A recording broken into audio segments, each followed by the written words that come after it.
Glow झील को आधिकारिक तौर पर भारत के 100 पहले रामसर स्थल के रूप में नामित किया गया है। यह अरुणाचल प्रदेश का पहला रामसर स्थल बन गया है। ग्लो झील के बारे में स्थान: अरुणाचल प्रदेश के लोहित जिले में पूर्वी हिमालय में स्थित कमलांग बाघ अभयारण्य और वन्यजीव अभयारण्य के अंतर्गत एक जैव विविधता हॉटस्पॉट। प्रकार: मीठे पानी की झील। कमलांग नदी झील के उत्तर में स्थित है। इसे एक महत्वपूर्ण पक्षी और जैव विविधता क्षेत्र यानी IBA के रूप में नामित किया गया है। पारिस्थितिक और सांस्कृतिक महत्व: यह 4 प्रजातियों की बड़ी बिल्लियों का समर्थन करता है: बाघ, तेंदुआ, क्लाउडेड तेंदुआ और हिम तेंदुआ। पर्यावास और शीतकालीन प्रवास स्थल: सफेद पेट वाले बगुले के लिए अत्यधिक संकटग्रस्त। अन्य प्रमुख प्रजातियां: ग्रेट हॉर्नबिल, हुलॉक गिब्बन, एशियाई गोल्डन कैट, एशियाई काला भालू, बाकिंग हिरन आदि। पवित्र सांस्कृतिक स्थल: स्थानीय मिशमी समुदाय के लिए। रामसर सम्मेलन क्या है? ये एक अंतर सरकारी संधि है जो आर्द्रभूमि और उनके संसाधनों के संरक्षण और विवेकपूर्ण उपयोग के लिए ढांचा प्रदान करती है।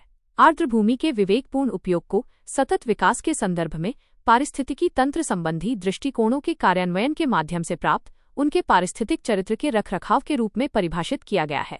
उत्पत्ति: 1971 में ईरान के रामसर राज्य द्वारा अपनाया गया, 1975 में लागू हुआ। रामसर स्थल: उपयुक्त आर्द्रभूमियों को अंतर्राष्ट्रीय महत्व की आर्द्रभूमियों रामसर सूची की सूची में नामित किया जाता है। भारत में एशिया में सबसे अधिक और विश्व में यूनाइटेड किंगडम और मेक्सिको के बाद रामसर स्थलों की तीसरी सबसे अधिक संख्या है। सदस्यता: 172 अनुबंधित पक्ष। भारत ने 1982 में इसकी पुष्टि की। आर्द्रभूमि का महत्व: मीठे पानी का भंडारण करती हैं और भूजल को रिचार्ज करती हैं। अत्यधिक वर्षा को अवशोषित करके बाढ़ को कम करती हैं। प्राकृतिक रूप से पानी को फिल्टर और शुद्ध करती हैं। पृथ्वी की किडनी के रूप में कार्य करती हैं। बड़ी मात्रा में कार्बन को कैप्चर करती हैं, जिससे जलवायु परिवर्तन से लड़ने में मदद मिलती है। पौधों, पक्षियों, मछलियों और जानवरों की अनगिनत प्रजातियों के लिए आवास प्रदान करती हैं। मत्स्य पालन, टिकाऊ आजीविका और इको टूरिज्म के माध्यम से स्थानीय समुदायों का समर्थन करती हैं। भारत सार्वभौमिक बैंकिंग कवरेज के करीब: भारत ने लगभग सार्वभौमिक बैंकिंग कवरेज हासिल कर लिया है, जिसमें 99% से अधिक आबाद गांवों में औपचारिक बैंकिंग सेवाओं तक पहुंच है। वर्तमान स्थिति आबादी वाले गांवों में से 99.92%, 6,01,328 में से 6,08,68 में 5 किलोमीटर के दायरे में एक बैंकिंग सुविधा उपलब्ध है। बैंकिंग नेटवर्क में शामिल हैं 1.81 लाख से अधिक बैंक शाखाएं, 17.36 लाख बिजनेस कॉरेस्पॉन्डेंट यानी BC, 1.65 lakh India post payments bank यानी IPPB केंद्र, 58.77 करोड़ प्रधानमंत्री जन धन योजना यानी PMJDY खातों में 3.12 लाख करोड़ रुपए जमा हैं। सार्वभौमिक बैंकिंग कवरेज के लाभ: गहरा वित्तीय समावेशन, बैंकिंग सेवाओं तक पहुंच का विस्तार करता है। उन्नत शासन, कुशल DBT के लिए JAM पारिस्थितिकी तंत्र को बढ़ाता है। मजबूत समावेशी विकास, वंचित समूहों को ऋण और बीमा प्रदान करता है। डिजिटल अर्थव्यवस्था को बढ़ावा, डिजिटल भुगतान और कम नकद लेन देन को प्रोत्साहित करता है। उन्नत सतत विकास लक्ष्य, गरीबी में कमी और समानता में योगदान देता है। बैंकिंग कवरेज बढ़ाने के लिए उठाए गए कदम: वित्तीय समावेशन, JAM ट्रिनिटी, जन धन आधार मोबाइल, वित्तीय समावेशन और निर्बाध प्रत्यक्ष लाभ हस्तांतरण यानी DBT को सक्षम बनाता है। RBI बैंकों को पूर्व अनुमति के बिना शाखाएं खोलने की अनुमति देता है, बशर्ते कि नई शाखाओं में से 25% शाखाएं बैंकिंग सुविधाओं से वंचित ग्रामीण क्षेत्रों में हों। जन धन दर्शक यानी JDD ऐप, GIS आधारित banking access mapping, business correspondent यानी BC मॉडल, ग्रामीण क्षेत्रों में घर घर जाकर बैंकिंग सेवाएं प्रदान करना। इंडिया पोस्ट पेमेंट्स बैंक यानी IPPB, डाक नेटवर्क के माध्यम से अंतिम छोर तक बैंकिंग सेवा। कृषि ऋण जन समर्थ पोर्टल, सरकार द्वारा प्रायोजित ऋण योजनाओं के लिए डिजिटल प्लेटफॉर्म। किसान ऋण पोर्टल यानी KRP, आधार आधारित KCC सत्यापन और दावों का तेजी से निपटान। साइबर सुरक्षा और डिजिटल भुगतान, India digital payment intelligence corporation यानी IDPIC, AI आधारित धोखाधड़ी का पता लगाना। राष्ट्रीय साइबर अपराध रिपोर्टिंग पोर्टल और 1930 हेल्पलाइन, साइबर वित्तीय धोखाधड़ी की रिपोर्टिंग।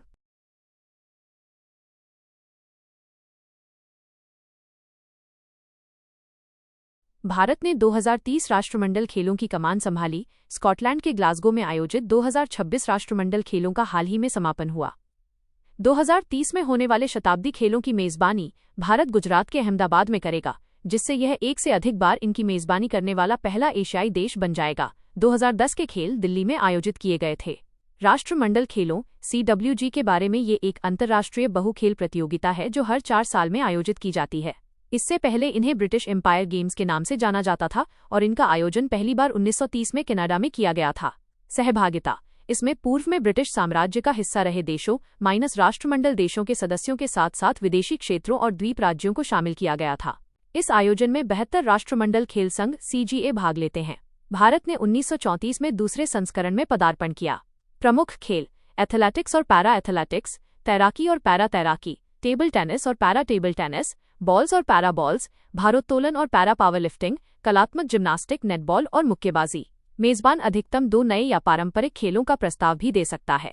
2026 राष्ट्रमंडल खेलों में भारत का प्रदर्शन: कुल रैंक, चौथा स्थान, कुल पदक 39 स्वर्ण पदक, 13 रजत पदक, 17 कांस्य पदक, 17 कांस्य पदक, 9 अन्य मुख्य आकर्षण, 7 मुक्केबाजी स्वर्ण पदक, किसी भी देश द्वारा एकल राष्ट्रमंडल खेलों में खेल में जीते गए सर्वाधिक पदक। तेजस्विन शंकर, भारत के पहले CWG डेकाथलॉन पदक विजेता। गुलवीर सिंह, राष्ट्रमंडल खेलों में 2 व्यक्तिगत पदक जीतने वाले पहले भारतीय ट्रैक और फील्ड एथलीट। पुरुषों की 10,000 मीटर में रजत और 5,000 मीटर में कांस्य। राष्ट्रमंडल देशों के बारे में: भारत सहित 56 स्वतंत्र और समान देशों, अफ्रीका, एशिया, अमेरिका, यूरोप और प्रशांत क्षेत्र में फैले हुए का एक स्वैच्छिक संघ। लंदन घोषणा 1949 ने आधुनिक राष्ट्रमंडल की नींव रखी, जिसमें कहा गया कि गणराज्य और अन्य देश राष्ट्रमंडल का हिस्सा हो सकते हैं। हाल ही में शामिल होने वाले देश गैबोन और टोगो 2022 में शामिल हुए।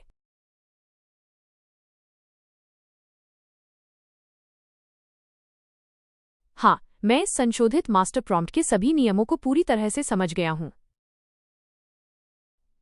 जम्मू और कश्मीर में बादल फटने से अचानक बाढ़ आ गई। मानसून की सामान्य बारिश के विपरीत, जो स्थिर और व्यापक होती है, बादल फटने की घटना स्थानीय होती है और छोटे क्षेत्रों को प्रभावित करती है। बादल फटना क्या होता है? IMD यानी भारत मौसम विज्ञान विभाग के अनुसार, यदि लगभग 100 वर्ग किलोमीटर से कम क्षेत्रफल वाले किसी स्थान पर प्रति घंटे लगभग 100 मिलीमीटर या उससे अधिक वर्षा दर्ज की जाती है, तो इसे बादल फटने की घटना के रूप में वर्गीकृत किया जाता है। ये घटनाएं दुर्लभ हैं, क्योंकि ये केवल इनके माध्यम से घटित होती हैं। पर्वतीय उत्थापन: कभी कभी जब गर्म हवा का एक झोंका ठंडी हवा के साथ मिलता है, तो अचानक संघनन हो जाता है। पूर्वानुमान: डॉपलर रडार का उपयोग करके बादल फटने की संभावना का पूर्वानुमान लगभग 6 घंटे और कभी कभी 12 से 14 घंटे पहले लगाया जा सकता है। प्रभाव: इससे अचानक बाढ़, बांध टूटना, कीचड़ का खिसकना और भूस्खलन होता है, जिसके परिणामस्वरूप जानमाल का नुकसान होता है और घरों, सड़कों, सार्वजनिक बुनियादी ढांचे और पारिस्थितिक तंत्र को क्षति पहुंचती है। ओरोग्राफिक लिफ्टिंग और क्लाउड बर्स्ट यानी पर्वतीय उत्थापन और बादल फटना। पहला चरण: नम हवा किसी पहाड़ या पहाड़ी से टकराती है और ऊपर उठने के लिए मजबूर होती है। दूसरा चरण: ऊपर उठती हवा ठंडी होती है और संघनित होती है, जिससे बादलों का निर्माण होता है। तीसरा चरण: हवा का तीव्र ऊपर की ओर प्रवाह संघनित पानी की बूंदों को जमीन पर गिरने से रोकता है। चौथा चरण: ऊपर की ओर हवा की कमी नमी के फैलाव को रोकती है। पांचवां चरण: जमा हुआ सारा पानी एक ही समय में नीचे गिरता है। छठा चरण: तीव्र ढलान के कारण अचानक बाढ़ आती है।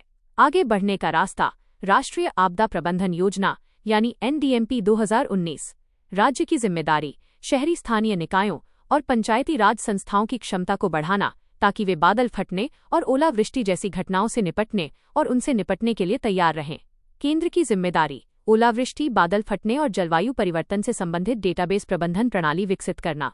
मिशन मौसम के तहत भारत अपने रडार नेटवर्क को मौजूदा लगभग 40 से बढ़ाकर 2 गुने से भी अधिक करने और अति स्थानीय घटनाओं की बेहतर भविष्यवाणी करने के लिए कृत्रिम बुद्धिमत्ता का उपयोग करने की योजना बना रहा है। उज़्बेकिस्तान, राजधानी ताशकंद। भारत और उज़्बेकिस्तान अगले 3 वर्षों में द्विपक्षीय व्यापार को 2 गुने से अधिक करने की कोशिश कर रहे हैं। राजनीतिक विशेषताएं: मध्य एशिया में स्थित, ये दुनिया के उन 2 देशों में से एक है जो चारों ओर से जमीन से घिरा हुआ है।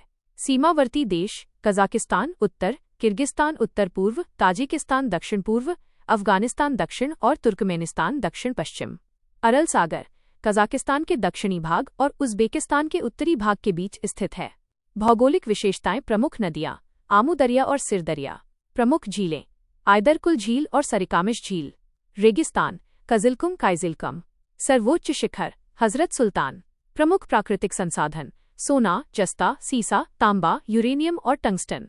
तार्जिक फरगाना बेसिन और अमू दरिया बेसिन में तेल और गैस क्षेत्र।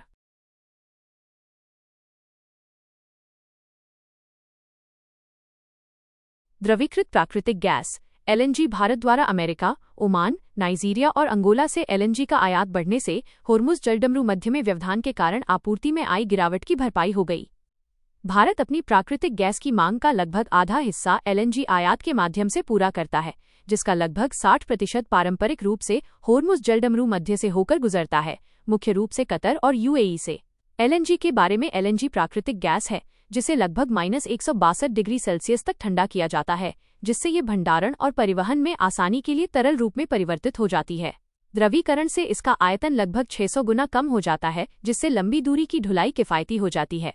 एलएनजी मुख्य रूप से मीथेन से बना होता है और इसे विशेष क्रायोजेनिक टैंकरों में ले जाया जाता है। महत्व: एलएनजी का व्यापक रूप से बिजली उत्पादन, उद्योगों, परिवहन और घरेलू उपयोग में लाया जाता है। इसे कोयले और तेल की तुलना में कम कार्बन डाइऑक्साइड और वायु प्रदूषक उत्सर्जित करने वाला एक स्वच्छ जीवाश्म ईंधन माना जाता है। प्रधानमंत्री विकसित भारत रोजगार योजना। प्रधानमंत्री की विकसित भारत रोजगार योजना PMVBRY ने 1 वर्ष पूरा किया। 72 लाख से अधिक पहली बार काम करने वाले लोग औपचारिक कार्यबल में शामिल हुए। PMVBRY के बारे में मंत्रालय, श्रम एवं रोजगार मंत्रालय। कार्यान्वयन एजेंसी, कर्मचारी भविष्य निधि संगठन EPFO। प्रारंभ: प्रधानमंत्री के रोजगार एवं कौशल विकास पैकेज के अंतर्गत रोजगार से जुड़ी प्रोत्साहन योजना ELI के रूप में बजट 2024-25 में शामिल किया गया। उद्देश्य: पहली बार रोजगार पाने वाले कर्मचारियों को सहायता प्रदान करके और नियोक्ताओं को अतिरिक्त रोजगार सृजित करने के लिए प्रोत्साहित करके औपचारिक रोजगार को बढ़ावा देना। प्रमुख विशेषताएं: व्यय 99,446 करोड़ रुपए, लक्ष्य 2 वर्षों में 3.5 करोड़ से अधिक नौकरियां। इसमें 1 अगस्त 2025 से 31 जुलाई 2027 के बीच सृजित होने वाली नौकरियों को शामिल किया गया है। 2 घटक: भाग ए, पात्र प्रथम वर्ष के कर्मचारियों के लिए 15,000 रुपये तक का प्रोत्साहन। भाग बी, नियोक्ताओं के लिए प्रति नए कर्मचारी 3,000 रुपये प्रति माह तक, विनिर्माण क्षेत्र के लिए 4 वर्ष, अन्य क्षेत्रों के लिए 2 वर्ष।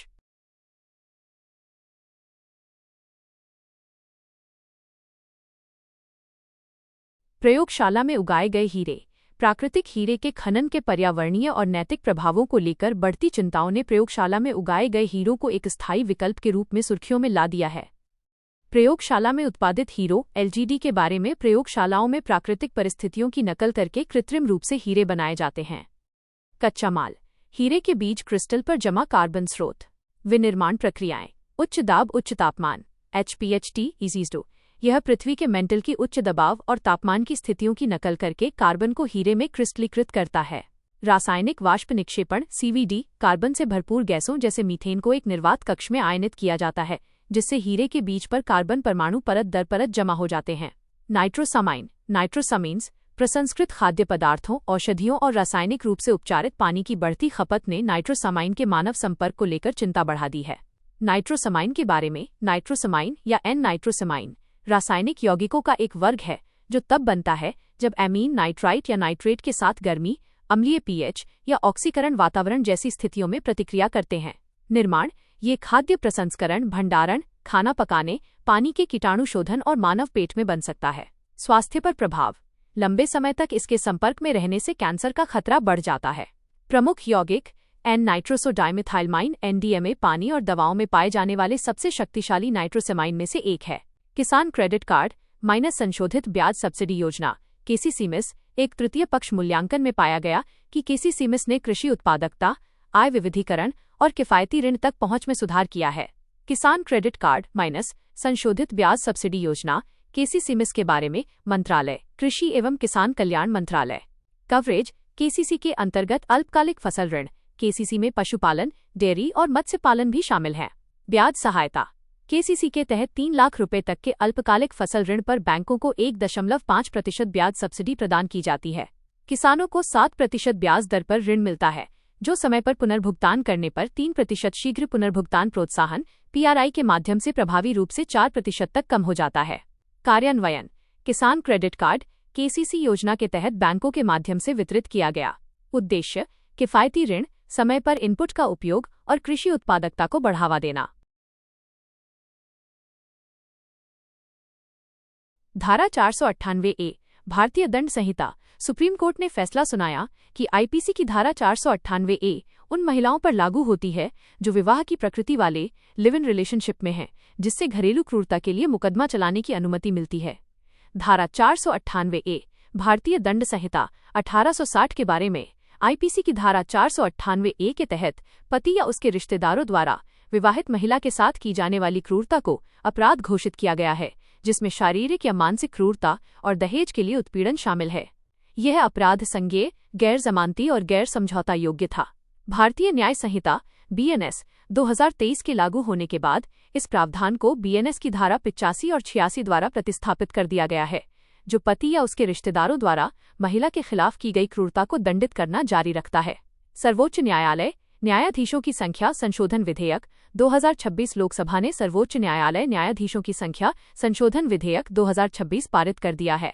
विधेयक के बारे में यह सर्वोच्च न्यायालय न्यायाधीशों की संख्या अधिनियम 1956 में संशोधन करता है और सर्वोच्च न्यायालय न्यायाधीशों की संख्या संशोधन अध्यादेश 2026 का स्थान लेता है। उद्देश्य: सर्वोच्च न्यायालय में न्यायाधीशों की संख्या भारत के मुख्य न्यायाधीश को छोड़कर 33 से बढ़ाकर 37 करना। आवश्यकता: सर्वोच्च न्यायालय में लंबित मामलों के ढेर को निपटाना। 2026 तक सुप्रीम कोर्ट में 92,000 से अधिक मामले लंबित हैं। अप्रत्याशित लाभ कर भारत ने पेट्रोल, डीजल और विमानन टरबाइन ईंधन ATF के निर्यात पर विंडफॉल टैक्स बढ़ा दिया है। अप्रत्याशित लाभ कर के बारे में विंडफॉल टैक्स एक ऐसा कर है जो सरकारों द्वारा उन कुछ उद्योगों पर लगाया जाता है जिन्हें अनुकूल आर्थिक परिस्थितियों के कारण औसत से काफी अधिक लाभ होता है। इसका उद्देश्य एक क्षेत्र में होने वाले अतिरिक्त मुनाफे को पुनर्वितरित करके व्यापक सामाजिक हित के लिए धन जुटाना है। सरकारें इस कर को ये कहकर उचित ठहराती हैं कि ये लाभ केवल करदाता संस्था के प्रयासों के कारण नहीं बल्कि बाहरी कारकों के कारण भी होते हैं।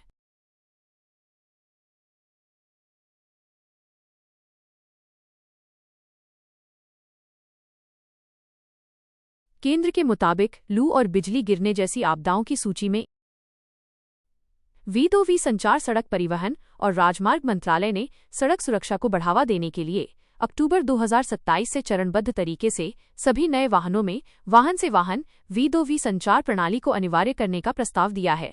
V2V संचार के बारे में ये एक वायरलेस संचार तकनीक है जो वाहनों को एक दूसरे के साथ वास्तविक समय की जानकारी का आदान प्रदान करने में सक्षम बनाती है। ये vehicular ad hoc network VANETS का एक प्रमुख घटक है। V2V अल्प से मध्यम दूरी के संचार का समर्थन करता है और मल्टीहॉप संचार के माध्यम से कवरेज का विस्तार कर सकता है। कार्यप्रणाली: यह dedicated short range communication DSRC, cellular network 4G 5G, wifi और वाईमैक्स जैसी तकनीकों का उपयोग करता है। महत्व: यह गति, स्थान, दिशा, ब्रेकिंग और सड़क संबंधी खतरों से संबंधित डेटा साझा करने में सक्षम बनाता है। यह सड़क सुरक्षा, यातायात दक्षता, टक्कर से बचाव और बुद्धिमान परिवहन प्रणालियों ITS को बेहतर बनाता है।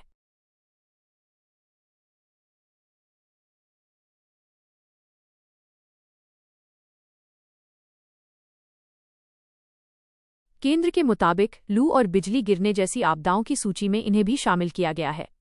16वें वित्त आयोग की सिफारिशों के बाद केंद्र ने औपचारिक रूप से लू और बिजली गिरने को अधिसूचित प्राकृतिक आपदाओं की सूची में शामिल कर लिया है। सूची के बारे में वैधानिक ढांचा राष्ट्रीय और राज्य आपदा प्रतिक्रिया कोष यानी NDRF-SDRF को नियंत्रित करने वाले आपदा प्रबंधन अधिनियम 2005 के तहत बनाए रखा गया है।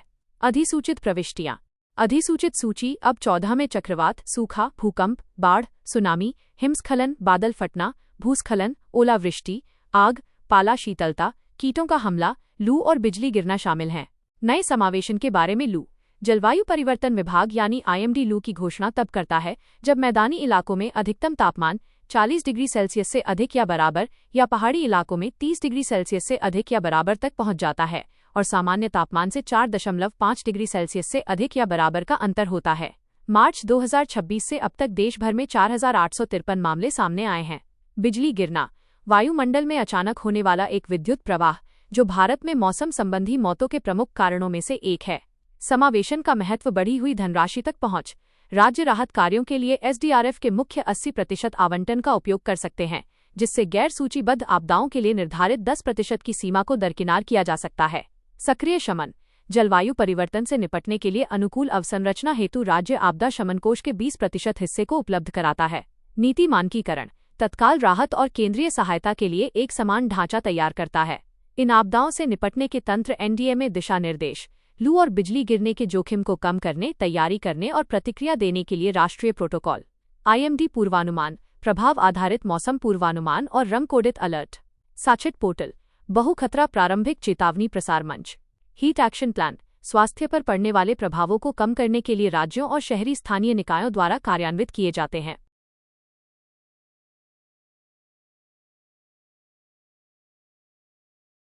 भारत ने भगोड़े अपराधियों को वापस लाने के लिए खुफिया जानकारी पर आधारित ढांचे को मजबूत किया।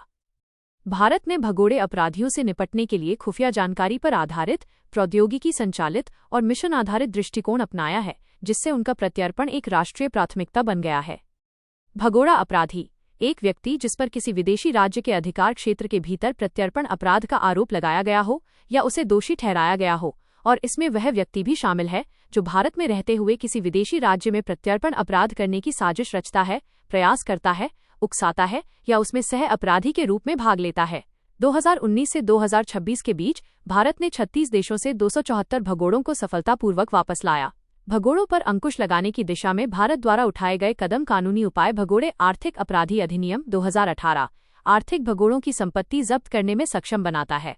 यूएपीए और एनआईए संशोधन अधिनियम 2019 व्यक्तिगत आतंकवादियों, हैंडलरों, विदेशी वित्तपोषण नेटवर्क और विदेशी समर्थन प्रणालियों के खिलाफ विस्तारित कार्रवाई। बीएनएसएस 2023 धारा 355 और 356 में विदेश में छिपे भगोड़ों के लिए अनुपस्थिति में मुकदमा चलाने का प्रावधान किया गया है। पीएमएलए का अधिक सख्ती से प्रवर्तन। प्रौद्योगिकी और आधुनिक संचालन। भारत पोल 2025 सूचना साझाकरण में तेजी लाने और अंतर्राष्ट्रीय प्रतिक्रिया समय को 3-10 दिनों तक कम करने के लिए सीबीआई, राज्य पुलिस, जिला पुलिस और इंटरपोल को एक ही मंच के माध्यम से एकीकृत करता है। ऑपरेशन त्रिशूल ये अभियान फर्जी पहचान का इस्तेमाल कर भागे हुए अपराधियों का पता लगाने के लिए उपग्रह से प्राप्त जानकारी, निगरानी, डिजिटल पदचिह्न विश्लेषण और प्रोफाइल मैपिंग का उपयोग करता है। चुनौतियां। कानूनी अड़चनें। दोहरे दंड और दोहरे अपराध के सिद्धांतों के कारण प्रत्यर्पण अनुरोधों में अक्सर देरी होती है या उन्हें खारिज कर दिया जाता है। संस्थागत कमियां। कमजोर अंतर एजेंसी समन्वय, प्रक्रियात्मक देरी और अपूर्ण दस्तावेज प्रत्यर्पण में बाधा डालते हैं। पहचान छिपाना। भगोड़े अपनी पहचान और व्यक्तिगत प्रोफाइल बदलकर पकड़े जाने से बचते हैं। सीमा पार खतरे। विदेशी भगोड़े आतंकवाद, नार्को आतंकवाद और सीमा पार उग्रवाद को बढ़ावा देते हैं। आवास और शहरी मामलों की संसदीय स्थायी समिति की ठोस अपशिष्ट प्रबंधन पर रिपोर्ट में उजागर की गई प्रमुख चुनौतियां। भारी मात्रा में सीवेज उपचार की कमी। भारत अपने द्वारा उत्पन्न सीवेज का केवल लगभग 31% ही उपचारित करता है, जबकि स्थापित उपचार क्षमता सीवेज उत्पादन के केवल 44% को ही कवर करती है। निम्नस्तरीय ऑनसाइट स्वच्छता प्रणालियां। लगभग 2.85 करोड़ परिवार सेप्टिक टैंकों पर निर्भर हैं, जिनमें से 60% टैंक आकार में बड़े और खराब तरीके से निर्मित हैं। अस्थायी गाद निकासी और डेटा अंतराल। अधिकांश शहर मांग आधारित असुरक्षित गाद निकासी पर निर्भर हैं। जर्जर जल परिवहन नेटवर्क। खराब रखरखाव वाली जर्जर सीवर लाइनें अक्सर अवरुद्ध हो जाती हैं और ओवरफ्लो हो जाती हैं, जिससे पेयजल पाइपलाइनें दूषित हो जाती हैं।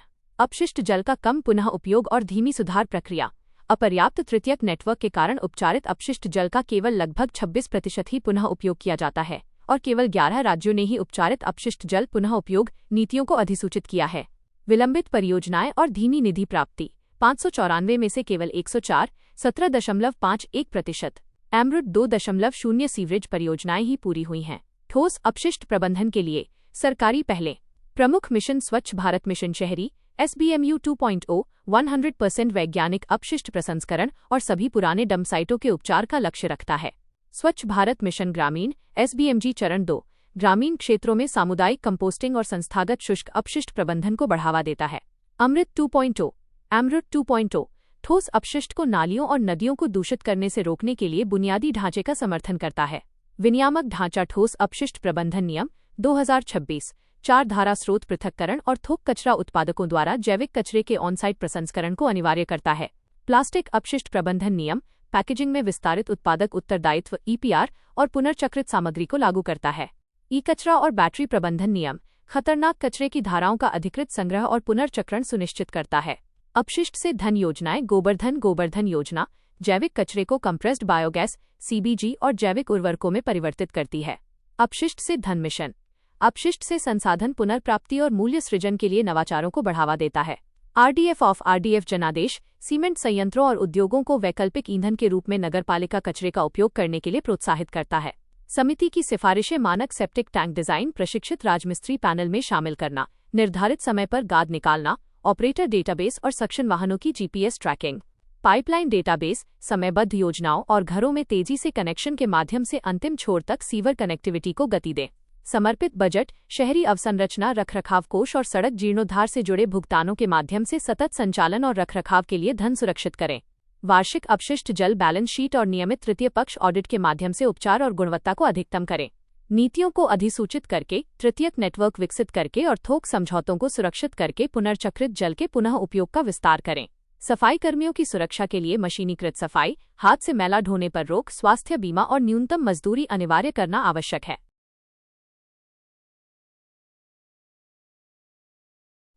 विज्ञान एवं प्रौद्योगिकी विभाग द्वारा जारी अनुसंधान एवं विकास सांख्यिकी 2025-26 रिपोर्ट के मुख्य बिंदु। भारत का वैश्विक अनुसंधान योगदान वैज्ञानिक प्रकाशनों में वैश्विक स्तर पर तीसरा स्थान, चीन और अमेरिका के बाद वर्ष 2022 में। वर्ष 2024-25 में 1.10 लाख पेटेंट दाखिल किए गए, जिनमें से 62% भारतीय निवासियों द्वारा दाखिल किए गए। भारत में पेटेंट दाखिल करने के मामले में भारतीय पेटेंट कार्यालय वैश्विक स्तर पर छठे स्थान पर है। अनुसंधान एवं विकास GERD में वृद्धि।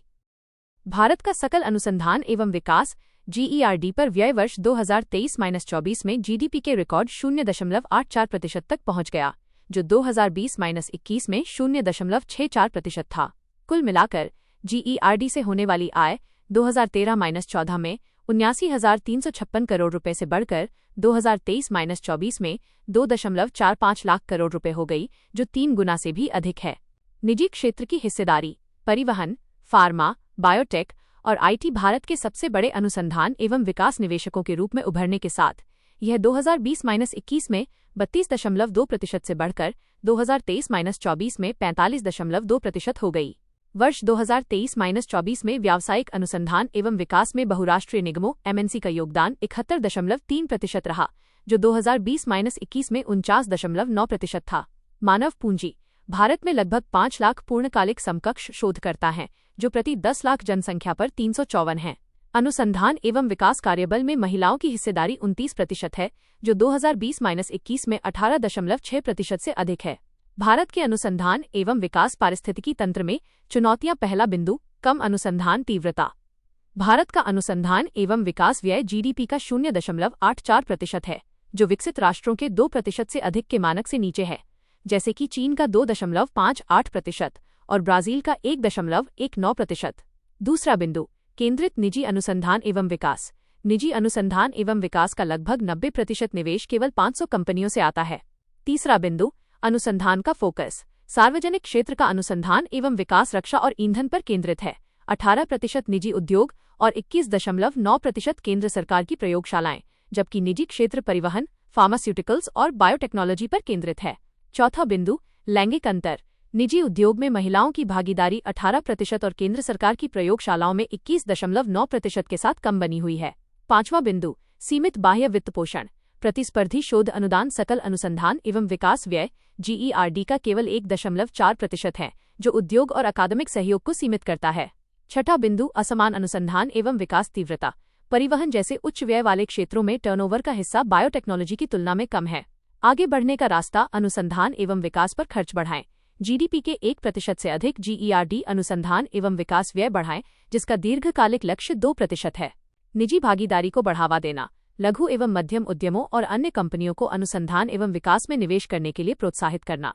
लैंगिक समावेशन को बढ़ावा देना। लक्षित नीतियों के माध्यम से औद्योगिक अनुसंधान में महिलाओं की भागीदारी को बढ़ाना। मानव पूंजी को मजबूत करें। शोधकर्ताओं की संख्या बढ़ाने के लिए विज्ञान, प्रौद्योगिकी, इंजीनियरिंग और गणित STEM शिक्षा में सुधार करें और डॉक्टरेट फेलोशिप का विस्तार करें। बाह्य वित्त पोषण का विस्तार करें। नवाचारों के व्यावसायीकरण के लिए प्रतिस्पर्धी वित्त पोषण और उद्योग अकादमिक सहयोग को बढ़ावा दें। सुप्रीम कोर्ट ने डिजिटल गिरफ्तारी पर अंकुश लगाने और समयबद्ध रिफंड सुनिश्चित करने के लिए मानक संचालन प्रक्रियाओं SOP को अनिवार्य किया। सर्वोच्च न्यायालय SC ने केंद्र, RBI और राज्यों को डिजिटल गिरफ्तारी के नाम पर साइबर धोखाधड़ी को रोकने के लिए मानक संचालन प्रक्रियाएं SOP तैयार करने का निर्देश दिया। सुप्रीम कोर्ट द्वारा जारी प्रमुख निर्देश RBI को साइबर आधारित वित्तीय धोखाधड़ी से जुड़े म्यूल खातों पर अस्थायी डेबिट रोक लगाने के लिए 4 सप्ताह के भीतर एक मानक परिचालन प्रक्रिया SOP तैयार करें। राज्यों और केंद्र शासित प्रदेशों को भारतीय साइबर अपराध समन्वय केंद्र IHRC के परामर्श से 4 सप्ताह की समय सीमा के भीतर राज्य साइबर अपराध समन्वय केंद्रों को चालू करें और E0 FIR तंत्र को अपनाएं। अंतर्विभागीय समिति IDC को साझा दायित्व और पीड़ित मुआवजे के ढांचे की संभावनाओं का पता लगाएं। इसके अलावा IDC CBI को संगठित साइबर नेटवर्क की जांच करने का निर्देश देगा, भले ही कुल धोखाधड़ी 10 करोड़ रुपए की सीमा से कम हो। मेटी और डॉटी को जबरन वसूली नेटवर्क को बाधित करने के लिए दूरसंचार ऑडियो और वीडियो कॉल किल स्विच पर समय आधारित प्रतिबंध लागू करने की व्यवहार्यता का मूल्यांकन करें। डिजिटल गिरफ्तारी और संबंधित मुद्दे। डिजिटल गिरफ्तारी ये एक मनोवैज्ञानिक ब्लैकमेल तकनीक है जिसमें स्कैमर फर्जी गिरफ्तारी वारंट का उपयोग करके सरकारी अधिकारियों CBI पुलिस का रूप धारण करते हैं और पीड़ितों को तत्काल गिरफ्तारी की धमकी देकर बड़ी रकम हस्तांतरित करने के लिए मजबूर करते हैं।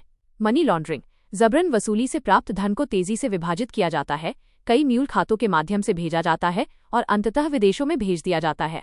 डिजिटल गिरफ्तारी से निपटने में चुनौतियां। निधि को फ्रीज करने में देरी, कमजोर अंतर एजेंसी समन्वय, खंडित शिकायत निवारण और कम वसूली दर। पूर्व मौजूद सुरक्षा उपाय। संस्थागत तंत्र भारतीय साइबर अपराध समन्वय केंद्र और I4C राष्ट्रीय साइबर अपराध रिपोर्टिंग पोर्टल NCRP और 1930 साइबर हेल्पलाइन। प्रौद्योगिकी पहल MuleHunter.ai का लिंक के माध्यम से AI आधारित अवैध खातों का पता लगाने के लिए I4C RBI समझौता ज्ञापन 2026। कानूनी ढांचा सूचना प्रौद्योगिकी अधिनियम 2000, भारतीय न्याय संहिता 2023, धन शोधन निवारण अधिनियम 2002।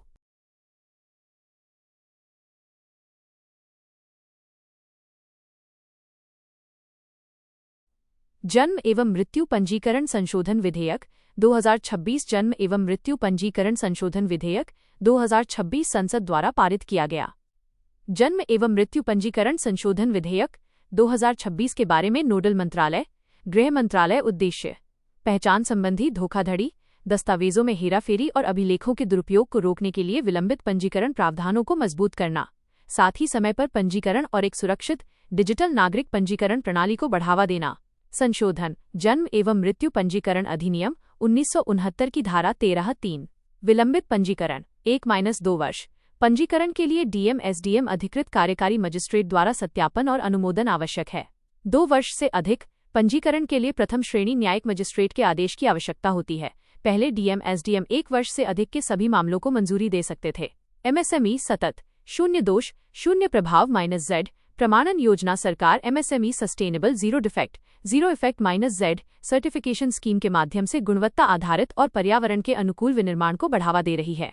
MSME सतत, शून्य दोष, शून्य प्रभाव -Z प्रमाणन योजना। नोडल मंत्रालय सूक्ष्म, लघु और मध्यम उद्यम मंत्रालय MO। MSME लॉन्च की तिथि 28 अप्रैल 2022। उद्देश्य लघु एवं मध्यम उद्यमों को शून्य दोष, उच्च गुणवत्ता वाले उत्पाद और शून्य प्रभाव पर्यावरण पर न्यूनतम प्रभाव प्राप्त करने के लिए प्रोत्साहित करना। प्रमाणन स्तर कांस्य, रजत और स्वर्ण। कार्यान्वयन चरण 1 में विनिर्माण क्षेत्र की लघु एवं मध्यम उद्यम कंपनियां शामिल हैं। चरण 2 में सेवा क्षेत्र की लघु एवं मध्यम उद्यम कंपनियां भी शामिल हैं। वित्तीय सहायता प्रमाणन के लिए 75% तक सब्सिडी, अधिकतम 50,000 रुपये। परामर्श के लिए 2 लाख रुपये और स्वच्छ प्रौद्योगिकियों के लिए 3 लाख रुपये। महिला उद्यमी महिलाओं के स्वामित्व वाले लघु एवं मध्यम उद्यमों के लिए 100% प्रमाणन सब्सिडी। अफ्रीकी स्वाइन फीवर SF ICAR राष्ट्रीय उच्च सुरक्षा पशु रोग संस्थान ICAR NIHSAD के वैज्ञानिकों ने भारत का पहला स्वदेशी ASF टीका विकसित किया है। ASF वैक्सीन के बारे में टीका यह जीवित क्षीणित MA104 कोशिका लाइन पर आधारित टीका है। महत्व इससे रोग से निपटने की तैयारी में सुधार होता है। सुअर पालकों की आजीविका सुरक्षित रहती है। सुअर उद्योग को समर्थन मिलता है और भारत की पशु चिकित्सा जैव प्रौद्योगिकी क्षमताओं को मजबूती मिलती है। अफ्रीकी स्वाइन फीवर ASF के बारे में प्रकृति यह अफ्रीकी स्वाइन फीवर वायरस ASFV के कारण होने वाला एक अत्यधिक संक्रामक वायरल रोग है जो केवल घरेलू और जंगली सुअरों को प्रभावित करता है। प्रभाव मृत्यु दर 100% तक पहुंच सकती है। मानव स्वास्थ्य को कोई खतरा नहीं है, लेकिन इससे गंभीर आर्थिक नुकसान होता है। संचरण ये संक्रमित सुअरों, दूषित सुअर के मांस उत्पादों, दूषित वस्तुओं और कोमल टिक्स के माध्यम से फैलता है। हेक्सावेलेंट वैक्सीन केंद्रीय स्वास्थ्य मंत्रालय और सहयोगी संगठनों द्वारा किए गए एक अध्ययन में कहा गया है कि सार्वभौमिक टीकाकरण कार्यक्रम के तहत हेक्सावेलेंट वैक्सीन को शामिल करने से भारत के टीकाकरण कार्यक्रम में सुधार हो सकता है। हेक्सावेलेंट वैक्सीन के बारे में 6-in-1 कॉम्बिनेशन यह एक ऐसा संयुक्त टीका है जिसे शिशुओं को 6 घातक बचपन की बीमारियों से बचाने के लिए एक ही बार में इंजेक्शन के माध्यम से सुरक्षा प्रदान करने के लिए डिजाइन किया गया है। रोग से सुरक्षा यह टीका डिप्थीरिया, टिटनस, पर्ट्यूसिस, काली खांसी, hepatitis B, Haemophilus influenza type B (HIV) और पोलियोमाइलाइटिस, निष्क्रिय पोलियो वैक्सीन (IPV) के माध्यम से सुरक्षा प्रदान करता है। विश्व स्वास्थ्य संगठन WHO की सिफारिश। इस संयुक्त टीके की शुरुआत विश्व स्वास्थ्य संगठन WHO द्वारा बच्चों के टीकाकरण को सुव्यवस्थित करने संबंधी सिफारिशों के अनुरूप है। मुख्य लाभ: कम इंजेक्शन, कार्यक्रम संबंधी लागत में बचत, बेहतर टीकाकरण कवरेज और कम दुष्प्रभाव। आसन आर्द्र भूमि संरक्षण अभयारण्य और सर्वोच्च न्यायालय के दिशा निर्देश। सर्वोच्च न्यायालय ने स्पष्ट किया कि आसन आर्द्र भूमि संरक्षण अभयारण्य के 10 किलोमीटर के दायरे में खनन गतिविधियों पर प्रतिबंध लगाने का निर्देश समानता के हित में देश भर के अन्य आर्द्र भूमि संरक्षण अभयारण्यों पर भी लागू होगा। 10 किलोमीटर के बफर क्षेत्र के भीतर खनन के लिए राष्ट्रीय वन्यजीव बोर्ड NBWL की स्थायी समिति और या पर्यावरण, वन और जलवायु परिवर्तन मंत्रालय MOEFCC से पूर्व अनुमोदन आवश्यक है। आसन आर्द्र भूमि संरक्षण रिजर्व उत्तराखंड का पहला रामसर स्थल। यह स्थान आसन और यमुना नदियों के संगम पर स्थित है। यह मध्य एशियाई फ्लाईवे के किनारे रणनीतिक रूप से स्थित है, जिससे ये स्थानीय और प्रवासी पक्षियों की एक विशाल श्रृंखला के लिए एक महत्वपूर्ण आवास बन जाता है। विश्व विकास रिपोर्ट 2026। विश्व बैंक की WDR 2026 में AI को विकासशील देशों में समावेशी आर्थिक विकास को गति देने वाली एक परिवर्तनकारी तकनीक के रूप में उजागर किया गया है। रिपोर्ट के मुख्य विवरण स्वचालन बनाम उत्पादकता। विकासशील देशों में केवल 4.5% नौकरियां AI स्वचालन के दायरे में आती हैं, जबकि 16.2% नौकरियों में उत्पादकता में वृद्धि होगी। 3. चरणीय रणनीति विकासशील देशों को निम्नलिखित सुझाव देती है। मौजूदा AI उपकरणों को अपनाएं, उन्हें स्थानीय संदर्भों के अनुकूल बनाएं, स्मॉल AI और अत्याधुनिक क्षमताओं को आगे बढ़ाएं। इस बात पर जोर दिया गया है कि विश्वसनीय बिजली, इंटरनेट, डिजिटल सार्वजनिक अवसंरचना DPI और कौशल सहित बुनियादी ढांचा वैश्विक असमानता के अंतर को पाटने के लिए एक पूर्व शर्त है।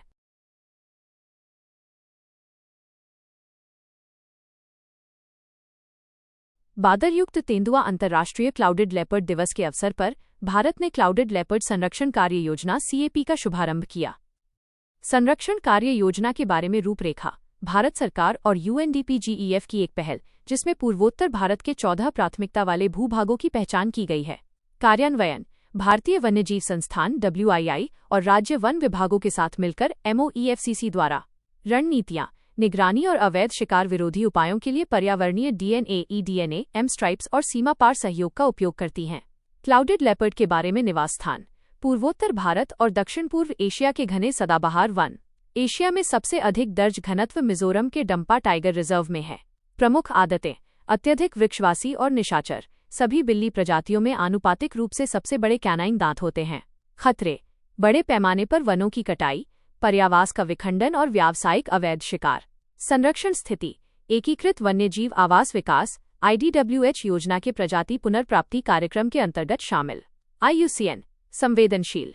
WPA 1972 अनुसूची I साइटेज परिशिष्ट I James Webb space telescope. NASA के जेम्स वेब स्पेस टेलीस्कोप ने नेपच्यून के आंतरिक चंद्रमाओं प्रोटियस, लारिसा, गैलाटिया पर प्राचीन आपदा के संकेत पाए हैं। जेम्स वेब स्पेस टेलीस्कोप के बारे में अंतर्राष्ट्रीय सहयोग। ये दूरबीन नासा, यूरोपीय अंतरिक्ष एजेंसी ESA और कनाडाई अंतरिक्ष एजेंसी CSA के बीच एक अंतर्राष्ट्रीय साझेदारी का परिणाम है। कक्षीय स्थिति वेब पृथ्वी से 1.5 मिलियन किलोमीटर दूर स्थित दूसरे लैग्रेंज बिंदु L2 पर सूर्य की परिक्रमा करता है। वैज्ञानिक मिशन बिग बैंग के बाद जन्मी पहली आकाशगंगाओं का अध्ययन करना और ब्रह्मांडीय इतिहास के हर चरण की जांच करना। अवलोकन यह विशेष रूप से प्रकाश के अवरक्त स्पेक्ट्रम का अवलोकन करता है। तृतीय पक्ष मोटर बीमा। सुप्रीम कोर्ट SC ने हाल ही में सड़क सुरक्षा अनुपालन को लागू करने के लिए मोटर वाहन अधिनियम 1988 की धारा 146, जिसमें तृतीय पक्ष मोटर बीमा अनिवार्य है, के अनुपालन को मजबूत करने के निर्देश जारी किए हैं। अनिवार्य बीमा आवश्यकता के बावजूद लगभग 56% वाहन 16.54 करोड़ बीमा रहित हैं। मुख्य दिशा निर्देश विस्तारित अनिवार्य बीमा नई कारों के लिए 4 वर्ष और नए दोपहिया वाहनों के लिए 6 वर्ष।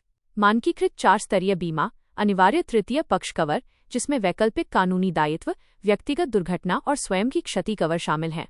साथ ही एक ग्राहक विकल्प प्रपत्र भी है। प्रौद्योगिकी आधारित प्रवर्तन ANPR कैमरों को वाहन और बीमा सूचना ब्यूरो IIB डेटाबेस के साथ एकीकृत करें। पुलिस द्वारा वास्तविक समय में बीमा सत्यापन को सक्षम करें।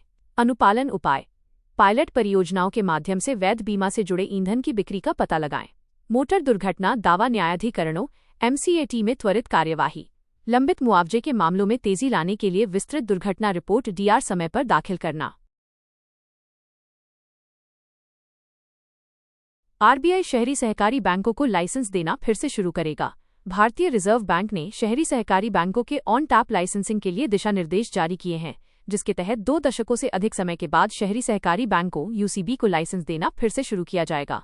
ऑन टैप लाइसेंसिंग प्रणाली योग्य आवेदकों को संक्षिप्त विशिष्ट जमा करने की अवधि तक आवेदन सीमित करने के बजाय पूरे वर्ष नियामक प्राधिकरण से आवेदन जमा करने और व्यवसाय या वित्तीय परमिट प्राप्त करने की अनुमति देती है। UCB के ऑन टैप लाइसेंसिंग के लिए मसौदा दिशा निर्देश पात्रता कम से कम 10 वर्षों से कार्यरत क्रेडिट सहकारी समितियां। पूंजी संबंधी आवश्यकताएं, न्यूनतम 10,000 करोड़ रुपए जमा और 300 करोड़ रुपए की कुल संपत्ति। पंजीकरण, बहुराज्य सहकारी समितियां अधिनियम 2002 के तहत पंजीकृत होना अनिवार्य है। वित्तीय मानदंड, ऑडिट किए गए वित्तीय विवरणों के आधार पर CRAR पूंजी से जोखिम भारित परिसंपत्ति अनुपात 12% और शुद्ध NPA 3%। CRAR किसी बैंक की पूंजी और उसकी जोखिम भारित परिसंपत्तियों का अनुपात है, जो ये सुनिश्चित करता है कि उसके पास नुकसान को अवशोषित करने और वित्तीय स्थिरता बनाए रखने के लिए पर्याप्त पूंजी है। शासन व्यवस्था, व्यक्तिगत शेयरधारिता 5% तक सीमित है। व्यवसाय योजना, वित्तीय समावेशन, विस्तार, प्रौद्योगिकी, जोखिम प्रबंधन, मानव संसाधन और नियामक अनुपालन को कवर करने वाली अनिवार्य 5 वर्ष की योजना। नियमन, लाइसेंस प्राप्त UCB UCR बैंकिंग विनियमन अधिनियम 1949 AS बड़ी ES, भारतीय रिजर्व बैंक अधिनियम 1934, विदेशी मुद्रा प्रबंधन अधिनियम 1999, भुगतान और निपटान प्रणाली अधिनियम 2007 आदि द्वारा शासित होंगे। UCB के बारे में, UCB ऑफ UCB किसी भी राज्य सहकारी समिति अधिनियम या बहुराज्य सहकारी समिति अधिनियम के तहत पंजीकृत एक सहकारी समिति है, जिसे बैंकिंग विनियमन अधिनियम 1949 के तहत बैंकिंग लाइसेंस दिया गया है। भारत में UCB की वर्तमान स्थिति, कुल UCB 1457, 31 मार्च 2025, नियामक ढांचा, दोहरा नियंत्रण, RBI 1966 से RBI बैंकिंग कार्यों को विनियमित करता है। सहकारी समितियों के रजिस्ट्रार RCS राज्य या केंद्र सरकारें प्रशासनिक और प्रबंधन संबंधी पहलुओं को विनियमित करती हैं। स्तरीय नियामक संरचना, RBI द्वारा UCB को जमा राशि के आधार पर 4 स्तरों में वर्गीकृत किया गया है। लोकसभा में कराधान एवं अन्य कानून संशोधन विधेयक 2026 पेश किया गया। इस विधेयक का उद्देश्य 5 जून 2026 को जारी किए गए आयकर संशोधन अध्यादेश 2026 को निरस्त करना और उसके स्थान पर नया अध्यादेश लाना है। ये विधेयक आयकर अधिनियम 2025, वित्त अधिनियम 2026 और भुगतान एवं निपटान प्रणाली अधिनियम 2007 में संशोधन करता है। विधेयक के प्रमुख संशोधन आयकर में छूट, विदेशी संस्थागत निवेशकों FII और bank for international settlements BIS को सरकारी प्रतिभूतियों में निवेश पर अर्जित ब्याज और पूंजीगत लाभ पर आयकर का भुगतान करने से छूट प्राप्त है। इससे पहले आयकर अधिनियम 2025 के तहत ब्याज आय पर 20%, अल्पकालिक पूंजीगत लाभ पर 30% और दीर्घकालिक पूंजीगत लाभ पर 12.5% कर लगता था। कर छूट, आयकर अधिनियम में संशोधन करके हीरे और इलेक्ट्रॉनिक्स विनिर्माण के कारोबार में लगी कुछ विदेशी कंपनियों को 2041 तक कर छूट प्रदान की जाती है। सरचार्ज दर में वृद्धि, यह व्यावसायिक ट्रस्टों जैसे REITs और इन्विट्स के विशेष प्रयोजन वाहन के लिए सरचार्ज दर को बढ़ाकर 25% कर देता है, जो परिसंपत्तियों को खरीदने और प्रबंधित करने के लिए निवेशकों से धन एकत्र करते हैं। वित्त अधिनियम 2026 आयकर पर 10% का अधिभार लगाता है। डिजिटल भुगतान, नए विधेयक में यूनिफाइड पेमेंट्स इंटरफेस UPI जैसे इलेक्ट्रॉनिक माध्यमों से किए गए भुगतान पर लगने वाले शुल्क पर प्रतिबंध हटाने का प्रस्ताव है, जिससे प्रभावी रूप से शून्य व्यापारी छूट दर MDR समाप्त हो जाएगी।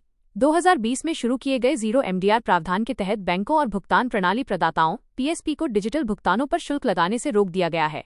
MDR से तात्पर्य उस दर से है जो व्यापारियों से डेबिट कार्ड और क्रेडिट कार्ड से भुगतान स्वीकार करने और कार्ड या डिजिटल भुगतान जैसे नेट बैंकिंग और डिजिटल वॉलेट के माध्यम से भुगतान की गई धनराशि के लिए ली जाती है। डेटा सेंटर, विधेयक में उन शर्तों को हटा दिया गया है जिनके अनुसार किसी विदेशी कंपनी को केंद्र सरकार द्वारा अधिसूचित किया जाना आवश्यक था, और ये कि डेटा सेंटर को एक अनुमोदित योजना के तहत स्थापित किया जाना आवश्यक था। भारत में इलेक्ट्रिक वाहन पारिस्थितिकी तंत्र का उदय, इलेक्ट्रिक वाहन तेल आयात में कटौती करके, उत्सर्जन को कम करके, मेक इन इंडिया के तहत घरेलू विनिर्माण को बढ़ावा देकर और बैटरी नवाचार को प्रोत्साहित करके भारत की ऊर्जा सुरक्षा, जलवायु कार्रवाई, आर्थिक विकास और तकनीकी प्रतिस्पर्धात्मकता को बढ़ावा देते हैं। इलेक्ट्रिक वाहन EV क्या है? इलेक्ट्रिक वाहन ईवी एक ऐसा वाहन है जो इंटरनल कंबशन इंजन आईसीई के बजाय रिचार्ज होने वाली बैटरियों या फ्यूल सेल्स में संग्रहीत बिजली का उपयोग करके इलेक्ट्रिक मोटर से संचालित होता है। ईवी के प्रकार बीईवी बैटरी इलेक्ट्रिक व्हीकल पूरी तरह से बैटरी संचालित, HEV hybrid electric vehicle electric motor के साथ आईसीई को जोड़ता है, PHEV plug in hybrid electric vehicle recharge होने वाली बैटरी के साथ hybrid, FCEV fuel cell electric vehicle hydrogen fuel cells द्वारा संचालित। इलेक्ट्रिक वाहनों को बढ़ावा देने के लिए सरकारी पहल नीति एवं मांग प्रोत्साहन राष्ट्रीय विद्युत गतिशीलता मिशन योजना 2020 NEEMPP इलेक्ट्रिक वाहनों को अपनाने का रोड मैप। फेम इंडिया योजना मांग प्रोत्साहन चार्जिंग अवसंरचना और विनिर्माण। पीएमई ड्राइव योजना इलेक्ट्रिक वाहन प्रोत्साहन चार्जिंग अवसंरचना और ई सार्वजनिक परिवहन। उत्पादन पीएलआई योजना ऑटो और ऑटो कंपोनेंट्स इलेक्ट्रिक वाहनों और उन्नत ऑटोमोटिव प्रौद्योगिकियों को प्रोत्साहन प्रदान करती है। एसीसी बैटरी स्टोरेज के लिए पीएलआई योजना स्वदेशी बैटरी निर्माण को बढ़ावा देती है। अवसंरचना और नवाचार नीति आयोग का Bharat electric mobility index IEMI राज्यों की इलेक्ट्रिक वाहन संबंधी तैयारियों का आकलन करता है। ई अमृत पोर्टल इलेक्ट्रिक वाहन जागरूकता और चार्जिंग स्टेशन की जानकारी। वित्तीय एवं राज्य सहायता इलेक्ट्रिक वाहनों पर 5% GST। राज्य स्तरीय इलेक्ट्रिक वाहन नीतियां 29 राज्यों केंद्र शासित प्रदेशों ने दिसंबर 2025 तक वित्तीय और गैर वित्तीय प्रोत्साहन प्रदान करने वाली इलेक्ट्रिक वाहन नीतियों को अधिसूचित किया है। चुनौतियां उच्च लागत बैटरियां ईवी की कीमतों को बढ़ाती हैं। महत्वपूर्ण खनिज आयातित खनिजों पर निर्भरता। चार्जिंग अवसंरचना अपर्याप्त नेटवर्क विशेष रूप से ग्रामीण क्षेत्रों में। बैटरी रिसाइकलिंग सीमित रिसाइकलिंग और जीवन के अंत का प्रबंधन। ग्रिड तैयारी नवीकरणीय ऊर्जा के साथ अपर्याप्त एकीकरण। आगे की राह खनिज सुरक्षा घरेलू और वैश्विक आपूर्ति श्रृंखलाओं को मजबूत करें। बैटरी पारिस्थितिकी तंत्र विनिर्माण और रिसाइकलिंग को बढ़ाएं। चार्जिंग नेटवर्क शहरों और राजमार्गों पर तेजी से चार्जिंग का विस्तार करें। ग्रीन चार्जिंग नवीकरणीय ऊर्जा संचालित चार्जिंग स्टेशनों को बढ़ावा दें। नवाचार और कौशल अनुसंधान एवं विकास में निवेश करें और कुशल ईवी कार्यबल विकसित करें। मुख्य उपलब्धियां इलेक्ट्रिक वाहनों की बिक्री 2016 से लगभग 46 गुना बढ़ी है। निर्यात 2020 में $1.2 मिलियन अमेरिकी डॉलर से बढ़कर 2024 में $84 मिलियन अमेरिकी डॉलर हो गया। इलेक्ट्रिक वाहनों को अपनाने में उछाल वित्त वर्ष 2015-16 में 0.08% से बढ़कर वित्त वर्ष 2025-26 में 8.26% हो गया। प्रमुख लक्ष्य भारत का लक्ष्य है कि 2030 तक सभी वाहन बिक्री का 30% इलेक्ट्रिक वाहन हो, जो वैश्विक EV 30 पहल के अनुरूप है।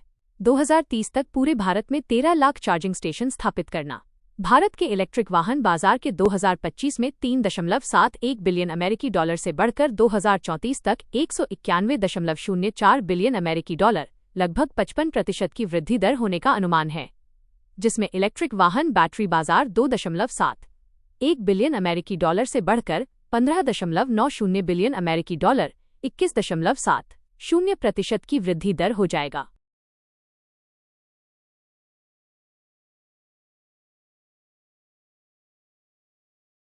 नीति आयोग की रिपोर्ट देखभाल की पुनर्कल्पना विकसित भारत एक्ट 2047 में देखभालकर्ताओं को सशक्त बनाने की रणनीतियां। यह रिपोर्ट भारत के देखभाल संबंधी पारिस्थितिकी तंत्र को प्रस्तुत करती है और एक संगठित, पेशेवर, सुलभ और भविष्य के लिए तैयार देखभाल प्रणाली के निर्माण के लिए एक व्यापक रोडमैप की रूपरेखा तैयार करती है। देखभाल में उन व्यक्तियों को शारीरिक, भावनात्मक और सामाजिक सहायता प्रदान करना शामिल है जो उम्र, बीमारी या विकलांगता के कारण दैनिक गतिविधियों को स्वतंत्र रूप से करने में असमर्थ हैं। WHO भारत में देखभाल संबंधी पारिस्थितिकी तंत्र भारत के स्वास्थ्य सेवा बाजार के 2023 में 29.62 बिलियन अमेरिकी डॉलर से बढ़कर 2030 तक 72.31 बिलियन अमेरिकी डॉलर होने का अनुमान है, जो 13.76% की CAGR दर से बढ़ेगा। दोहरी देखभाल प्रणाली देखभाल अनौपचारिक, परिवार, मित्र, समुदाय और औपचारिक प्रशिक्षित पेशेवर देखभालकर्ताओं के माध्यम से प्रदान की जाती है। भारत में देखभालकर्ता की आवश्यकता बढ़ती देखभाल की मांग, बढ़ती उम्र वाली आबादी और विकलांगता के कारण दीर्घकालिक और उपशामक देखभाल की आवश्यकता बढ़ जाती है। बुजुर्ग आबादी 2022 में अनुमानित 149 मिलियन 10.5%, 2050 तक 347 मिलियन 20.8% तक पहुंचने का अनुमान है। पारिवारिक संरचना में परिवर्तन शहरीकरण, प्रवास, एकल परिवार और कार्यबल में महिलाओं की बढ़ती भागीदारी अनौपचारिक पारिवारिक देखभाल को कम कर रही है। अन्य मुद्दे अवैतनिक देखभाल कार्यों का असमानुपातिक बोझ महिलाओं पर पड़ता है। प्रशिक्षित देखभालकर्ताओं की कमी है और विभिन्न मंत्रालयों के बीच समन्वय का अभाव है। देखभालकर्ताओं को सशक्त बनाने के लिए सिफारिशें। पहला, नीतियाँ। केंद्र और राज्यों के बीच समन्वय के साथ देखभाल एवं देखभालकर्ताओं पर एक राष्ट्रीय नीति को अधिसूचित करना। दूसरा, विनियमन। देखभालकर्ताओं को पंजीकृत करने और विनियमित करने के लिए एक राष्ट्रीय देखभालकर्ता परिषद (एनसीसी) की स्थापना करना। तीसरा, कुशल कार्यबल। देखभालकर्ताओं के लिए एक मानकीकृत राष्ट्रीय प्रशिक्षण और प्रमाणन प्रणाली विकसित करना।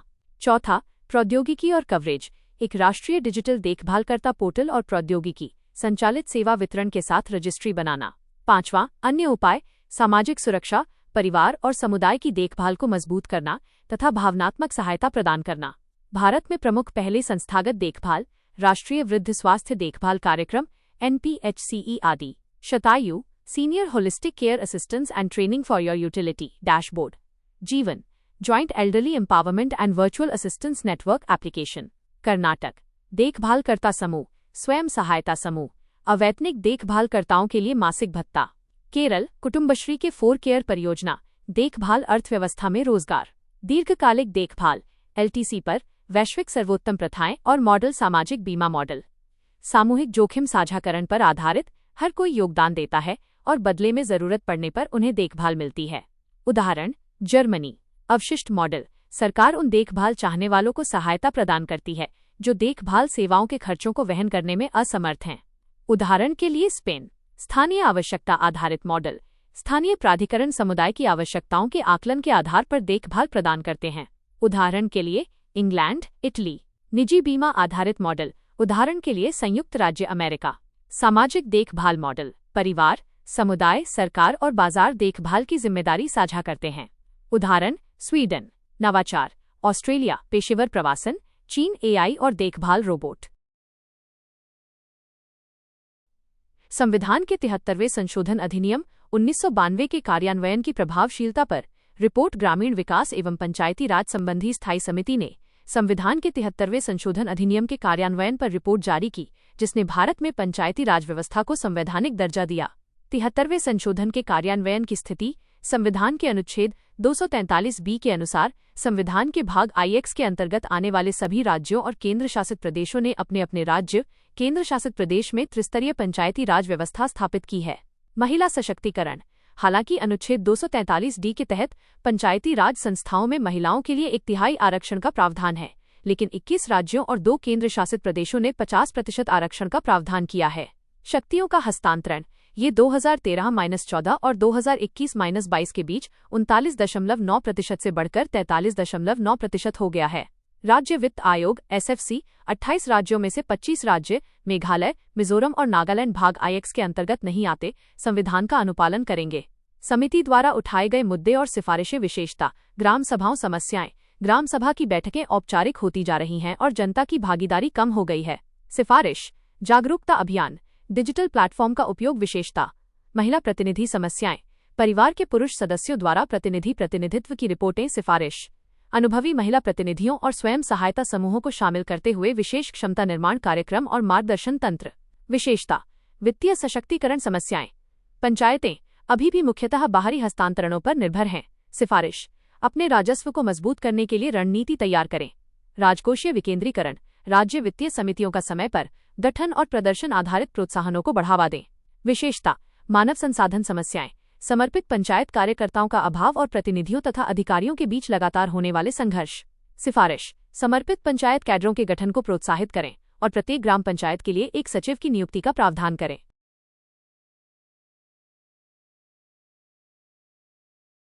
समाचारों में स्थान। लेसोथो। भारत और लेसोथो ने दक्षिण सहयोग को मजबूत करने के लिए द्विपक्षीय संबंधों की समीक्षा की। लेसोथो, राजधानी मासेरू। राजनीतिक विशेषताएं, दक्षिण अफ्रीका से घिरा हुआ भूभाग वाला देश। इसे आकाश का राज्य या पर्वत का राज्य के नाम से भी जाना जाता है। भौगोलिक विशेषताएं, विश्व का एकमात्र देश जो पूरी तरह से 1400 मीटर से अधिक ऊंचाई पर स्थित है। प्रमुख पर्वत श्रृंखलाएं, ड्रैकेंसबर्ग और मालोटी पर्वत। सबसे ऊंची चोटी थबाना नतलेनियाना 3482 मीटर। ऑरेंज नदी का उद्गम लेसोथो के पहाड़ी क्षेत्रों में होता है। यूनेस्को स्थल। मालोटी ड्रैकेंसबर्ग पार्क एक अंतर्राष्ट्रीय संपत्ति है जो दक्षिण अफ्रीका में उखाहलंबा ड्रैकेंसबर्ग राष्ट्रीय उद्यान और लेसोथो में सेहलाथेबे राष्ट्रीय उद्यान से मिलकर बनी है।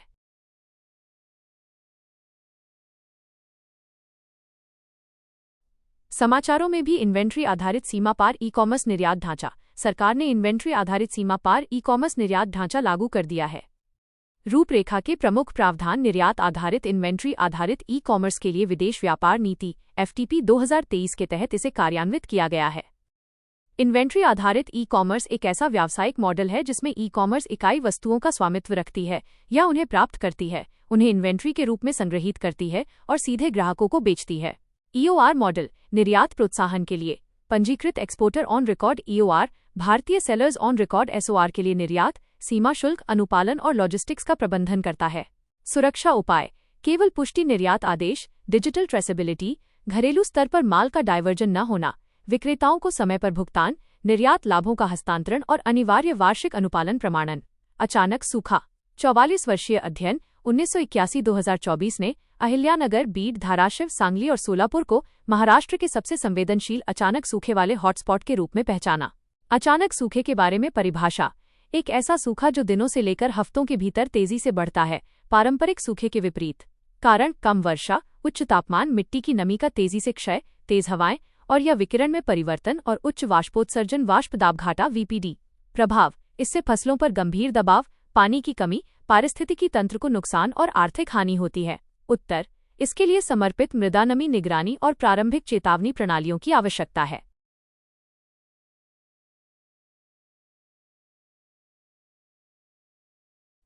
नैनोरोबोट्स वैज्ञानिकों ने प्रकाश से सक्रिय होने वाले नैनोरोबोट विकसित किए हैं जो स्तन कैंसर के सटीक और लक्षित उपचार को संभव बनाते हैं। नैनोरोबोट्स के बारे में शरीर के अंदर विशिष्ट कार्यों को करने के लिए डिजाइन किए गए प्रोग्राम करने योग्य नैनोस्केल उपकरण 50-100 nm चौड़ाई वाले नैनोमीटर 1 नैनोमीटर nm बराबर 10⁻⁹ मीटर नैनोस्केल 1-100 nm के बीच के आयामों को संदर्भित करता है। कार्यप्रणाली उद्दीपन प्रतिक्रियाशील सटीक क्रिया के लिए बाहरी उद्दीपनों जैसे निकट अवरक्त प्रकाश, चुंबकीय क्षेत्र या आंतरिक उद्दीपनों जैसे pH एंजाइम द्वारा निर्देशित किया जा सकता है। अनुप्रयोग लक्षित कैंसर उपचार, नियंत्रित दवा वितरण, बायोसेंसिंग, न्यूनतम चीरफाड़ वाली सर्जरी, ऊतक मरम्मत और पुनर्योजी चिकित्सा। लाभ उच्च परिशुद्धता, कम प्रणालीगत दुष्प्रभाव, बेहतर चिकित्सीय प्रभावकारिता। चंडीपुरा वायरस के प्रकोप की बहुसंस्थागत जांच तेज होने के साथ ही केंद्र ने राष्ट्रीय संयुक्त प्रकोप प्रतिक्रिया दल तैनात किया है। चंडीपुरा वायरस CHPV के बारे में परिवार CHPV रैप्डोविरिडे परिवार का सदस्य है जिसमें रेबीज भी शामिल है। CHPV एक बुलेट के आकार का लिफाफायुक्त रैप्डोवायरस है जिसमें एकल स्ट्रैंडेड नकारात्मक संवेदी RNA जीनोम होता है। इसकी पहली पहचान 1965 में नागपुर, महाराष्ट्र के चंडीपुरा गांव में हुई थी। वाहक मुख्यतः रेत मक्खियों द्वारा प्रसारित मच्छर और टिक द्वितीयक वाहक के रूप में कार्य कर सकते हैं। इससे चंडीपुरा वायरल एन्सेफ्लाइटिस CHPE होता है जो मुख्य रूप से 15 वर्ष से कम उम्र के बच्चों को प्रभावित करता है। लक्षण अचानक तेज बुखार, उल्टी, चेतना में परिवर्तन, दौरे और तेजी से बढ़ने वाला तीव्र एन्सेफ्लाइटिस। उपचार कोई विशिष्ट एंटीवायरल दवा या टीका उपलब्ध नहीं है। प्रबंधन सहायक है। नियंत्रण और रोकथाम के लिए एक समग्र स्वास्थ्य दृष्टिकोण की आवश्यकता है। धनसिरी नदी के जलस्तर में लगातार वृद्धि के कारण असम के प्रभावित क्षेत्रों में बाढ़ की स्थिति गंभीर बनी हुई है। धनसिरी नदी के बारे में धनसिरी गोलाघाट जिले, असम और दीमापुर जिले, नागालैंड की मुख्य नदी है। यह ब्रह्मपुत्र नदी की एक प्रमुख सहायक नदी है। उत्पत्ति स्थान नागालैंड में लाइशांग शिखर, नागा पहाड़ी के दक्षिण पश्चिम कोने में। लंबाई लगभग 352 किलोमीटर। ये नदी नागालैंड असम सीमा के साथ बहती है जिसके दोनों ओर धनसिरी आरक्षित वन और इटंकी राष्ट्रीय उद्यान स्थित हैं जो समृद्ध जैव विविधता का समर्थन करते हैं।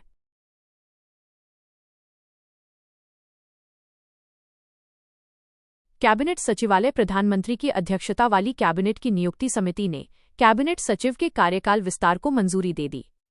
कैबिनेट सचिवालय के बारे में ये सीधे प्रधानमंत्री के अधीन कार्य करता है और इसका नेतृत्व कैबिनेट सचिव करते हैं जो सबसे वरिष्ठ सिविल सेवक और सिविल सेवा बोर्ड के पदेन अध्यक्ष होते हैं।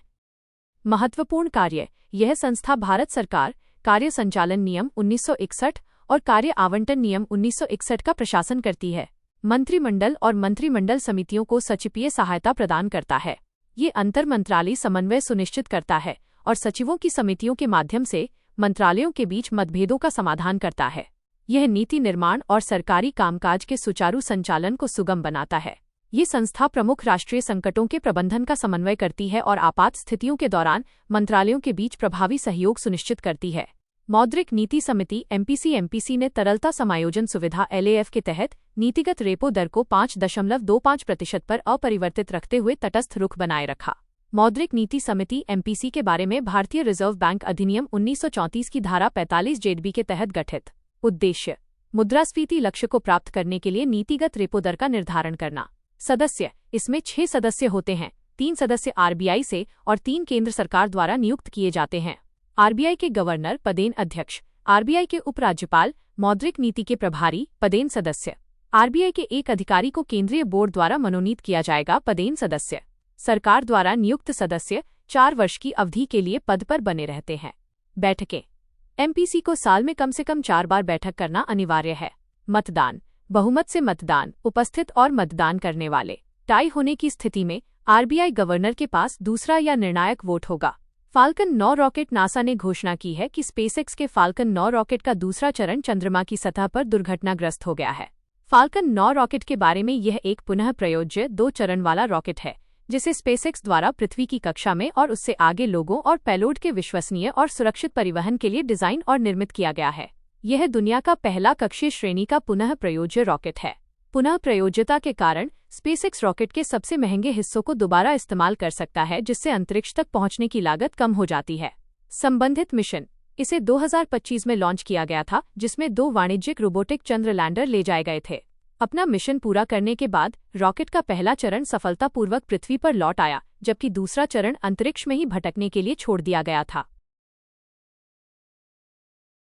मंत्रिमंडल ने गोबर-धन जैव कृषि संसाधनों को बढ़ावा देने वाली धन योजना को मंजूरी दी।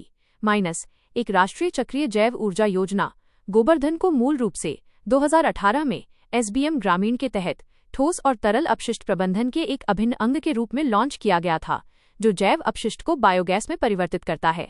योजना की मुख्य विशेषताएं: नोडल मंत्रालय पेट्रोलियम और प्राकृतिक गैस मंत्रालय, परिव्यय और कार्यान्वयन अवधि वित्त वर्ष 2026-27 से वित्त वर्ष 2035-36 के लिए 23,731 करोड़ रुपए। उद्देश्य: घरेलू संपीड़ित बायोगैस CBG उत्पादन को लगभग 10 गुना बढ़ाना, बड़े पैमाने पर निजी निवेश को जुटाना और पूरे देश में चक्रीय जैव अर्थव्यवस्था का निर्माण करना। विकास के 6 मुख्य कारक सुनिश्चित: CBG ऑफटेक एक विश्वसनीय बाजार के लिए।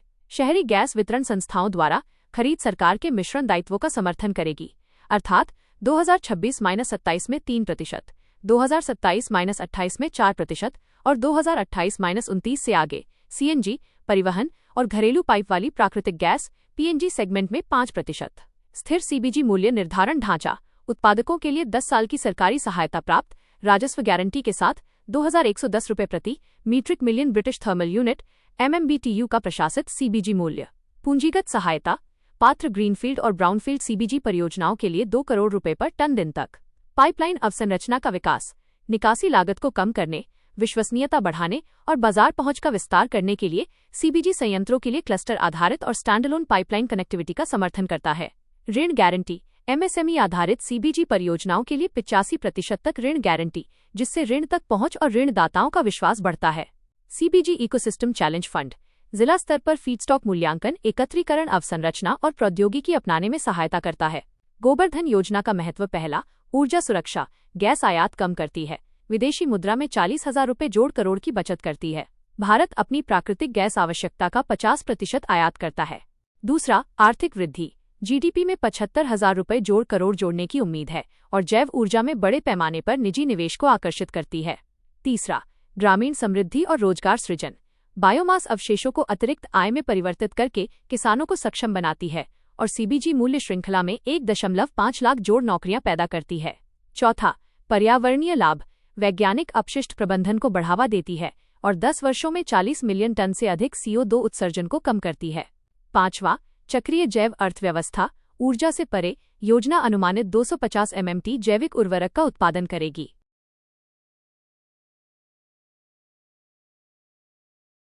पतली चोंच वाले गिद्ध असम में Bombay natural history society BNHS की सुविधा में पाले गए 5 पतली चोंच वाले गिद्धों को पहली बार विश्व स्तर पर जंगल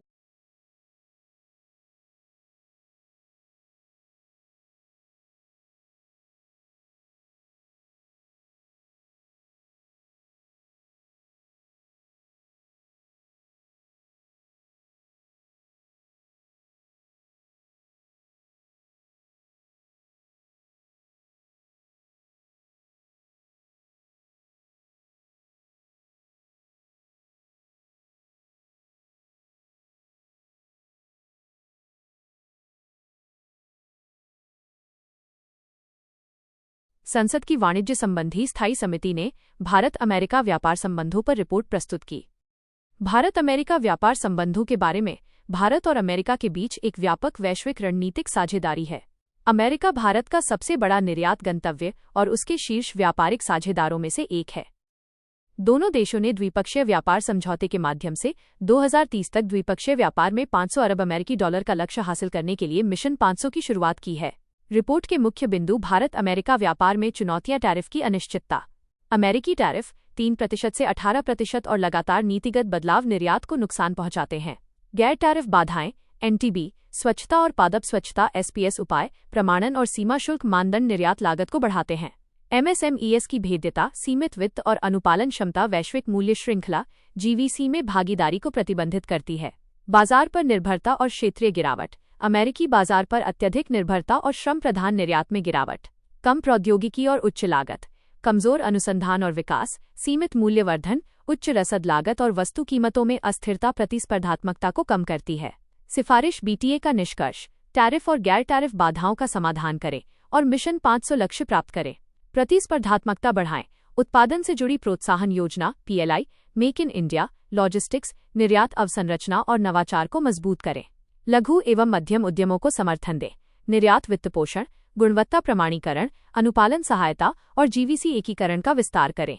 व्यापार में विविधता लाएं, प्रमुख निर्यात क्षेत्रों को मजबूत करते हुए निर्यात बाजारों, उत्पादों और आपूर्ति श्रृंखलाओं का विस्तार करें। प्रौद्योगिकी और निवेश को बढ़ावा देना, प्रत्यक्ष विदेशी निवेश एफडीआई को आकर्षित करते हुए कृत्रिम बुद्धिमत्ता, सेमीकंडक्टर और स्वच्छ ऊर्जा में सहयोग को बढ़ावा देना।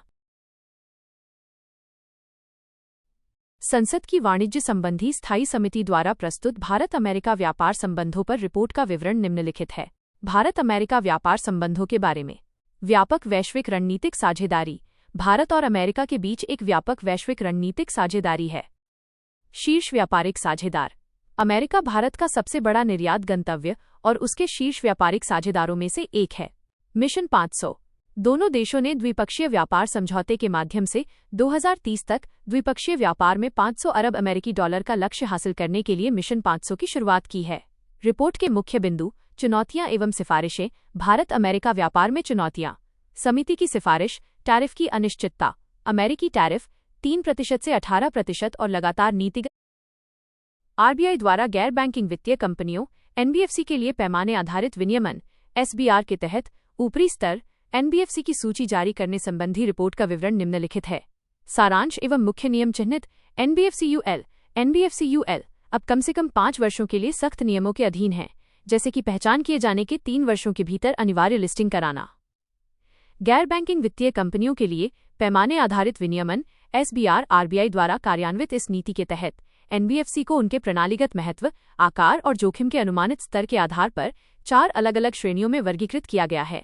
बेस लेयर एनबीएफसीबीएल इसमें 1000 करोड़ रुपए से कम की संपत्ति वाली गैर जमा लेने वाली एनबीएफसी शामिल हैं। इसमें peer to peer of P2P lending platform, account aggregator AA और non operative financial holding company जैसी विशिष्ट संस्थाएं भी शामिल हैं। मध्य स्तर ऑन एनबीएफसीएमएल इसमें परिसंपत्ति के आकार की परवाह किए बिना सभी जमा स्वीकार करने वाली एनबीएफसी और 1000 करोड़ रुपए या उससे अधिक की परिसंपत्ति वाली गैर जमा स्वीकार करने वाली एनबीएफसी शामिल हैं। इसमें infrastructure debt fund NBFC, core investment company CIC, housing finance company और एनबीएफसी इंफ्रास्ट्रक्चर फाइनेंस कंपनी जैसी विशिष्ट संस्थाएं भी आती हैं। यह कुल एनबीएफसी परिसंपत्तियों का सबसे बड़ा हिस्सा 64.6% कवर करती है। ऊपरी स्तर ऑन एनबीएफसीयूएल इसमें आरबीआई द्वारा प्रतिवर्ष पहचान की जाने वाली और 10 लाख करोड़ रुपए या उससे अधिक की परिसंपत्ति वाली एनबीएफसी शामिल हैं। शीर्ष परत ऑन एनबीएफसीटीएल आदर्श रूप से यह परत खाली रहती है। हालांकि यदि किसी विशिष्ट एनबीएफसीयूएल से संभावित प्रणालीगत जोखिम में पर्याप्त वृद्धि होती है तो उसे शीर्ष परत में स्थानांतरित कर दिया जाएगा। एनबीएफसी बनाम बैंक अंतर एवं विशेषताएं। विशेषता एनबीएफसीएस बैंक परिभाषा कंपनी अधिनियम 1956-2013 के तहत पंजीकृत, बैंकिंग विनियमन अधिनियम के तहत पंजीकृत। मांग जमा डिमांड डिपॉजिट्स मांग जमा स्वीकार नहीं कर सकती हैं, मांग जमा स्वीकार कर सकते हैं। भुगतान एवं निपटान प्रणाली इस प्रणाली का हिस्सा नहीं है और स्वयं पर चेक जारी नहीं कर सकती हैं। इस प्रणाली का हिस्सा है और स्वयं पर चेक जारी कर सकते हैं। जमा बीमा DICGC जमाकर्ताओं के लिए DICGC की बीमा सुविधा उपलब्ध नहीं है। जमाकर्ताओं के लिए DICGC की बीमा सुविधा उपलब्ध है। आरक्षित आवश्यकताएं, CRR, SLR आदि जैसे वैधानिक आरक्षित अनुपात बनाए रखना अनिवार्य नहीं है। CRR, SLR आदि बनाए रखना अनिवार्य है। प्रत्यक्ष विदेशी निवेश FDI 100% तक FDI की अनुमति है। निजी बैंकों में केवल 74% तक ही अनुमति है।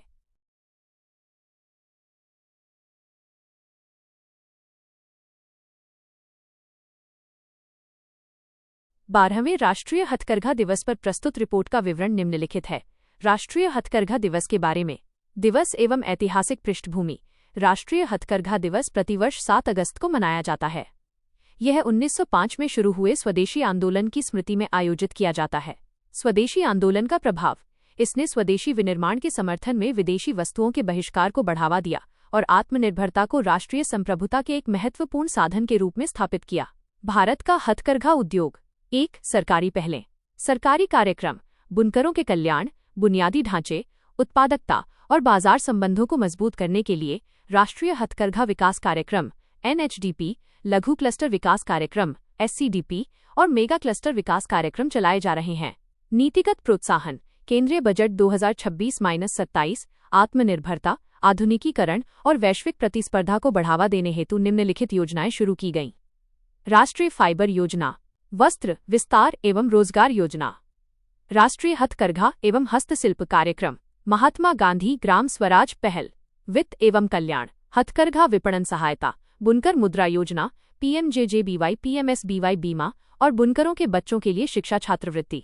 गुणवत्ता एवं बाजार पहुंच। हथकरघा चिन्ह, भारत हथकरघा ब्रांड, GI संरक्षण, हथकरघा अधिनियम 1985, GM इंडिया हैंडमेड पोर्टल और चयनित हथकरघा उत्पादों पर GST में 5% की कटौती।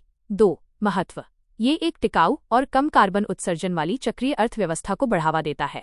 विश्व स्तर पर प्रशंसित हैंडमेड इन इंडिया उत्पादों के माध्यम से ब्रांड इंडिया को मजबूत करता है।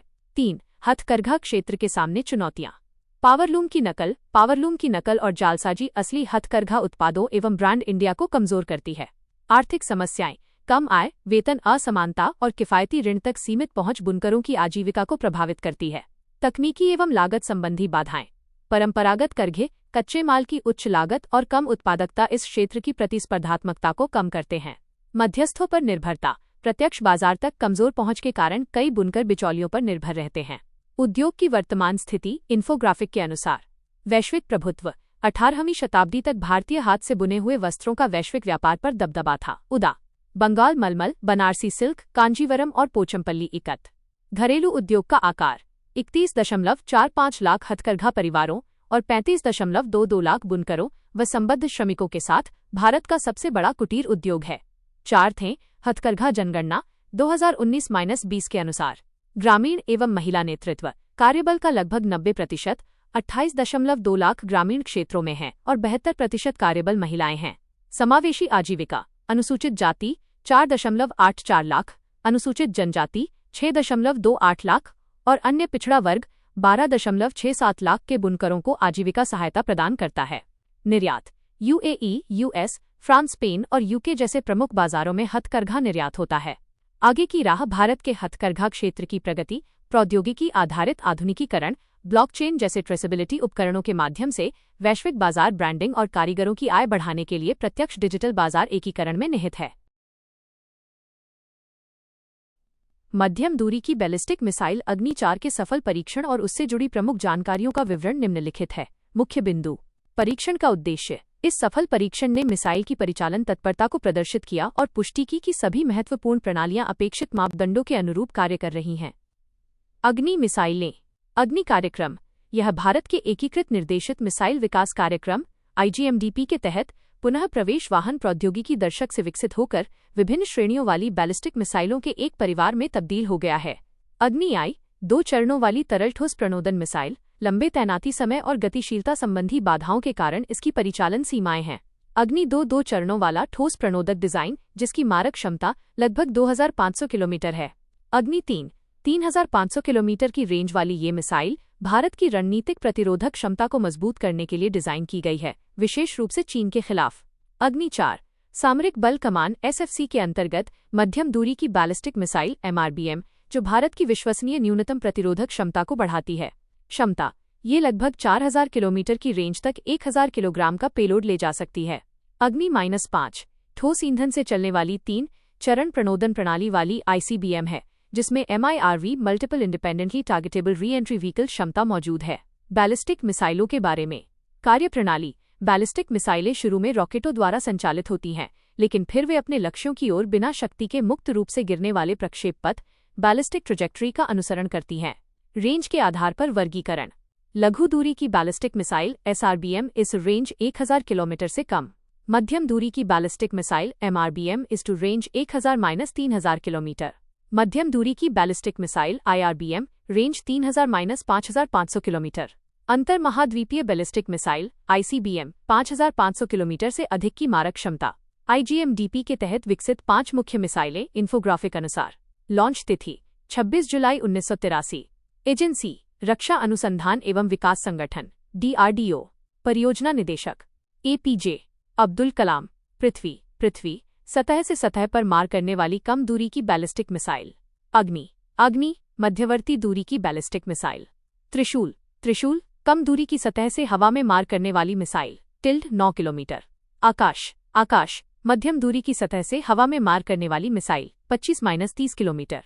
नाग तीसरी पीढ़ी की टैंक रोधी निर्देशित मिसाइल ATGM 4 किलोमीटर। इमेज में प्रस्तुत समाचार पृष्ठ के 3 प्रमुख अनुभागों जंगली भैंसों, मायोग्लोबिन और mRNA टीके की विस्तृत जानकारी निम्नलिखित है। 1. जंगली भैंसों वाइल्ड वाटर बफलो बुबुलस आर्नी।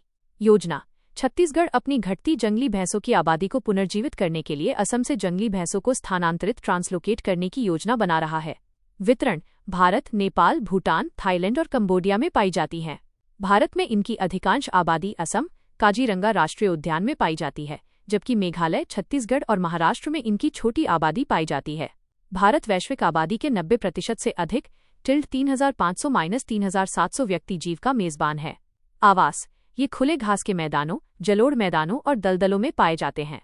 हालांकि गर्मी के तनाव या भारी बारिश के दौरान आश्रय के लिए जंगलों का उपयोग कर सकते हैं। संरक्षण स्थिति। वन्यजीव संरक्षण अधिनियम 1972 अनुसूची I IUCN रेड लिस्ट लुप्तप्राय एंडेंजर्ड साइट्स परिशिष्ट 3 अपेंडिक्स 3। 2. मायोग्लोबिन ताज़ा संदर्भ। शोधकर्ताओं ने मायोग्लोबिन का उत्पादन करने के लिए लेट्यूस और तंबाकू के पौधों को सफलतापूर्वक संशोधित किया है, जिससे उन्हें पौधे आधारित मांस प्लांट बेस्ड मीट के समान पोषण मूल्य प्राप्त होता है। मायोग्लोबिन के बारे में। यह मनुष्यों सहित जानवरों की मांसपेशियों में पाया जाने वाला एक प्रोटीन है। ये मांसपेशियों की कोशिकाओं में ऑक्सीजन का भंडारण करता है, ताकि मांसपेशियों को काम करने की आवश्यकता होने पर ऑक्सीजन की पर्याप्त आपूर्ति मिल सके। महत्व। यह मांस को उसका लाल रंग देता है, मांस के स्वाद और सुगंध में योगदान देता है। इसमें हीम आयरन होता है, जो मानव शरीर द्वारा आसानी से अवशोषित हो जाता है और आहार में आयरन का एक महत्वपूर्ण स्रोत है। 3. mRNA मैसेंजर RNA टीके। ताज़ा संदर्भ। FDA खाद्य एवं औषधि प्रशासन ने मौसमी फ्लू के लिए पहले mRNA वैक्सीन को मंजूरी दी है। कार्यप्रणाली। ये आनुवंशिक निर्देशों का उपयोग करके शरीर की कोशिकाओं को किसी रोगजनक पैथोजन का हानिरहित प्रोटीन एंटीजन उत्पन्न करने के लिए प्रेरित करते हैं। प्रतिरक्षा प्रणाली इस प्रोटीन को पहचानती है और वास्तविक रोग कारक जीव के संपर्क में आए बिना ही प्रतिरक्षा इम्यूनिटी विकसित कर लेती है। सीमाएं। सीमित श्लेष्मा म्यूकोसल प्रतिरक्षा, जिससे संक्रमण होने की संभावना बनी रहती है। शीत श्रृंखला भंडारण -20 डिग्री सेल्सियस से -80 डिग्री सेल्सियस की आवश्यकता होती है। परंपरागत टीकों और mRNA टीकों के बीच अंतर। विशेषता। पारंपरिक टीके mRNA टीके सामग्री कमजोर मृत रोगजनक या प्रोटीन, केवल आनुवंशिक निर्देश क्रियाविधि, सीधे प्रतिजन एंटीजन का प्रवेश कराते हैं। शरीर की कोशिकाएं स्वयं प्रतिजन बनाती हैं। विकास प्रक्रिया। विकसित होने में धीमा समय लगता है, डिजाइन और अद्यतन करने में काफी तेज। होर्मुज जल्द मरुमध्य। ईरान और ओमान होर्मुज जल्द मरुमध्य को 60 दिनों के लिए फिर से खोलने पर सहमत हो गए हैं। होर्मुज जल्द मरुमध्य के बारे में स्थान। यह उत्तर में ईरान और दक्षिण में ओमान और संयुक्त अरब अमीरात के बीच स्थित है और फारस की खाड़ी को ओमान की खाड़ी और अरब सागर से जोड़ता है। ऊर्जा परिवहन केंद्र। विश्व के 20% तेल का परिवहन इसी से होकर होता है। सऊदी अरब, संयुक्त अरब अमीरात, कुवैत, कतर, इराक, बहरीन और ईरान द्वारा उत्पादित तेल का प्राथमिक निर्यात मार्ग है। भारत के कच्चे तेल आयात का लगभग 40%, LNG आयात का 50% से अधिक और LPG आयात का 90% हिस्सा इसी क्षेत्र से होकर गुजरता है। मानचित्र में दर्शाई गई भौगोलिक स्थिति। मानचित्र में सऊदी अरब, कुवैत, इराक, ईरान, संयुक्त अरब अमीरात और ओमान के बीच फारस की खाड़ी, ओमान की खाड़ी और अरब सागर के साथ होर्मुज जलडमरू मध्य की स्थिति को दिखाया गया है। होयसला कर्नाटक के नीरगुंडा में खोजे गए 12वीं सदी के वीर गल्लू होयसल शासक विष्णुवर्धन पर प्रकाश डालते हैं। वीर गल्लू वीर स्तंभ या स्मारक स्तंभ होते हैं जो योद्धाओं के सम्मान में स्थापित किए जाते हैं। वीर गल्लू में मिले शिलालेख में कन्नड़ भाषा में होयसला शासक विष्णुवर्धन की 1141 ईस्वी में हुई मृत्यु का उल्लेख है। होयसला राजवंश के बारे में उन्होंने 11वीं और 14वीं शताब्दी के बीच वर्तमान कर्नाटक और तमिलनाडु के कई हिस्सों पर शासन किया। कर्नाटक के बेलूर और हॉलिबिड इस राजवंश की राजधानियां थीं। संस्थापक नृपकामा द्वितीय। होयसलाओं के पवित्र परिसर, जिनमें चेन्नाकेशव बेलूर, होयसलेश्वर हॉलिबिड और केशवा सोमनाथपुर के मंदिर शामिल हैं, को यूनेस्को विश्व धरोहर स्थल घोषित किया गया है। सामान्य सहमति पर्कुलेशन प्रोटोकॉल। कोलकाता स्थित बोस इंस्टीट्यूट के वैज्ञानिकों ने क्वांटम उलझाव को मजबूत करके क्वांटम संचार नेटवर्क की दक्षता और विश्वसनीयता में सुधार करने के लिए जनरल कॉन्सेंसस पर्कुलेशन GCP विकसित किया। क्वांटम नेटवर्क दूरस्थ स्टेशनों के बीच सुरक्षित और कुशलतापूर्वक सूचना स्थानांतरित करने के लिए क्वांटम उलझाव नामक घटना पर निर्भर करते हैं। सामान्य सहमति पर्कुलेशन GCP के बारे में ज्यामितीय समाधान मध्यवर्ती नोड्स को हटाने के बजाय एक स्थानीयकृत ज्यामितीय राउटिंग रणनीति का उपयोग करता है। कार्यप्रणाली सबसे छोटे संचार मार्गों के साथ उलझाव को मजबूत करता है, जिससे एक सघन और कुशल क्वांटम नेटवर्क बनता है। मुख्य लाभ: उलझाव की सीमा को कम करता है, नेटवर्क की संरचना और संसाधनों को सुरक्षित करता है और स्केलेबल क्वांटम नेटवर्क के लिए एक पूर्वानुमानित ढांचा प्रदान करता है। वाग्देवी की मूर्ति। ब्रिक्स संस्कृति मंत्रियों की बैठक के दौरान भारत ने यूनाइटेड किंगडम से 11वीं शताब्दी की वाग्देवी की मूर्ति को वापस लाने के लिए कूटनीतिक प्रयासों को फिर से शुरू किया। वाग्देवी मूर्ति के बारे में कलात्मक शैली एवं युग। धार स्थित भोजशाला परिसर से संबंधित परमार काल की 11वीं शताब्दी की उत्कृष्ट संगमरमर की मूर्ति। खोज: धार में 1875 ब्रिटिश संग्रहालय द्वारा अधिगृहीत 1909। विवादित पहचान: भारत इसे वाग्देवी देवी सरस्वती के रूप में पहचानता है। ब्रिटिश संग्रहालय इसे अंबिका जैन परंपरा के रूप में वर्गीकृत करता है। शिल्प कौशल: इसका श्रेय वरुचि को दिया जाता है, जिन्हें कुछ विद्वान राजा भोज के दरबारी कवि धनपाल के रूप में पहचानते हैं। परमार वंश के बारे में क्षेत्र: उज्जैन और धार को राजधानियों के रूप में उपयोग करते हुए मालवा पर शासन किया। 8वीं से 14वीं शताब्दी के प्रारंभ तक। शासक: उपेंद्र। संस्थापक: वाकपति प्रथम, वैरी सिंह द्वितीय, सियाका द्वितीय, वाकपति द्वितीय, मुंज, राजा भोज, महान शासक और 84 कार्यों के लेखक आदि। ब्रिक्स उद्योग मंत्रियों की बैठक। भारत की ब्रिक्स अध्यक्षता में आयोजित 10वीं ब्रिक्स उद्योग मंत्रियों की बैठक 2026 में संपन्न हुई। मुख्य परिणाम: औद्योगिक सहयोग को मजबूत करने के लिए संयुक्त घोषणापत्र अपनाया गया। लघु एवं मध्यम उद्यम SME पारिस्थितिकी तंत्र को बढ़ावा देने के लिए MSME फ्रेमवर्क को मंजूरी दी गई। फोटोवोल्टिक कार्य समूह का शुभारंभ किया गया। स्टार्टअप कार्य योजना को अंतिम रूप दे दिया गया है। भारत ने ब्रिक्स इनक्यूबेटर नेटवर्क और स्टार्टअप इनोवेशन फंड का प्रस्ताव रखा। व्यावहारिक सहयोग, ज्ञान साझाकरण, क्षमता निर्माण और औद्योगिक नवाचार को आगे बढ़ाने के लिए एक प्रमुख मंच के रूप में नई औद्योगिक क्रांति पर ब्रिक्स साझेदारी पार्ट NIR के महत्व की पुनः पुष्टि की गई। CCRAS परंपरा। आयुष मंत्रालय ने साक्ष्य आधारित आयुर्वेद को बढ़ावा देने के लिए आयुर्वेदिक विज्ञान अनुसंधान परिषद CCRAS परंपरा सहित 3 प्रमुख पहलों की शुरुआत की। CCRA, SPARA, MPARA भारत की स्थानीय स्वास्थ्य परंपराओं, जातीय चिकित्सा पद्धतियों और पारंपरिक पशु चिकित्सा ज्ञान के व्यवस्थित दस्तावेजीकरण, मूल्यांकन और वैज्ञानिक सत्यापन के लिए एक प्रमुख पहल है। CCRAS के बारे में। CCRAS आयुष मंत्रालय का एक स्वायत्त निकाय है। ये आयुर्वेद चिकित्सा में वैज्ञानिक आधार पर अनुसंधान के निर्माण, समन्वय, विकास और प्रचार के लिए भारत में एक सर्वोच्च निकाय है।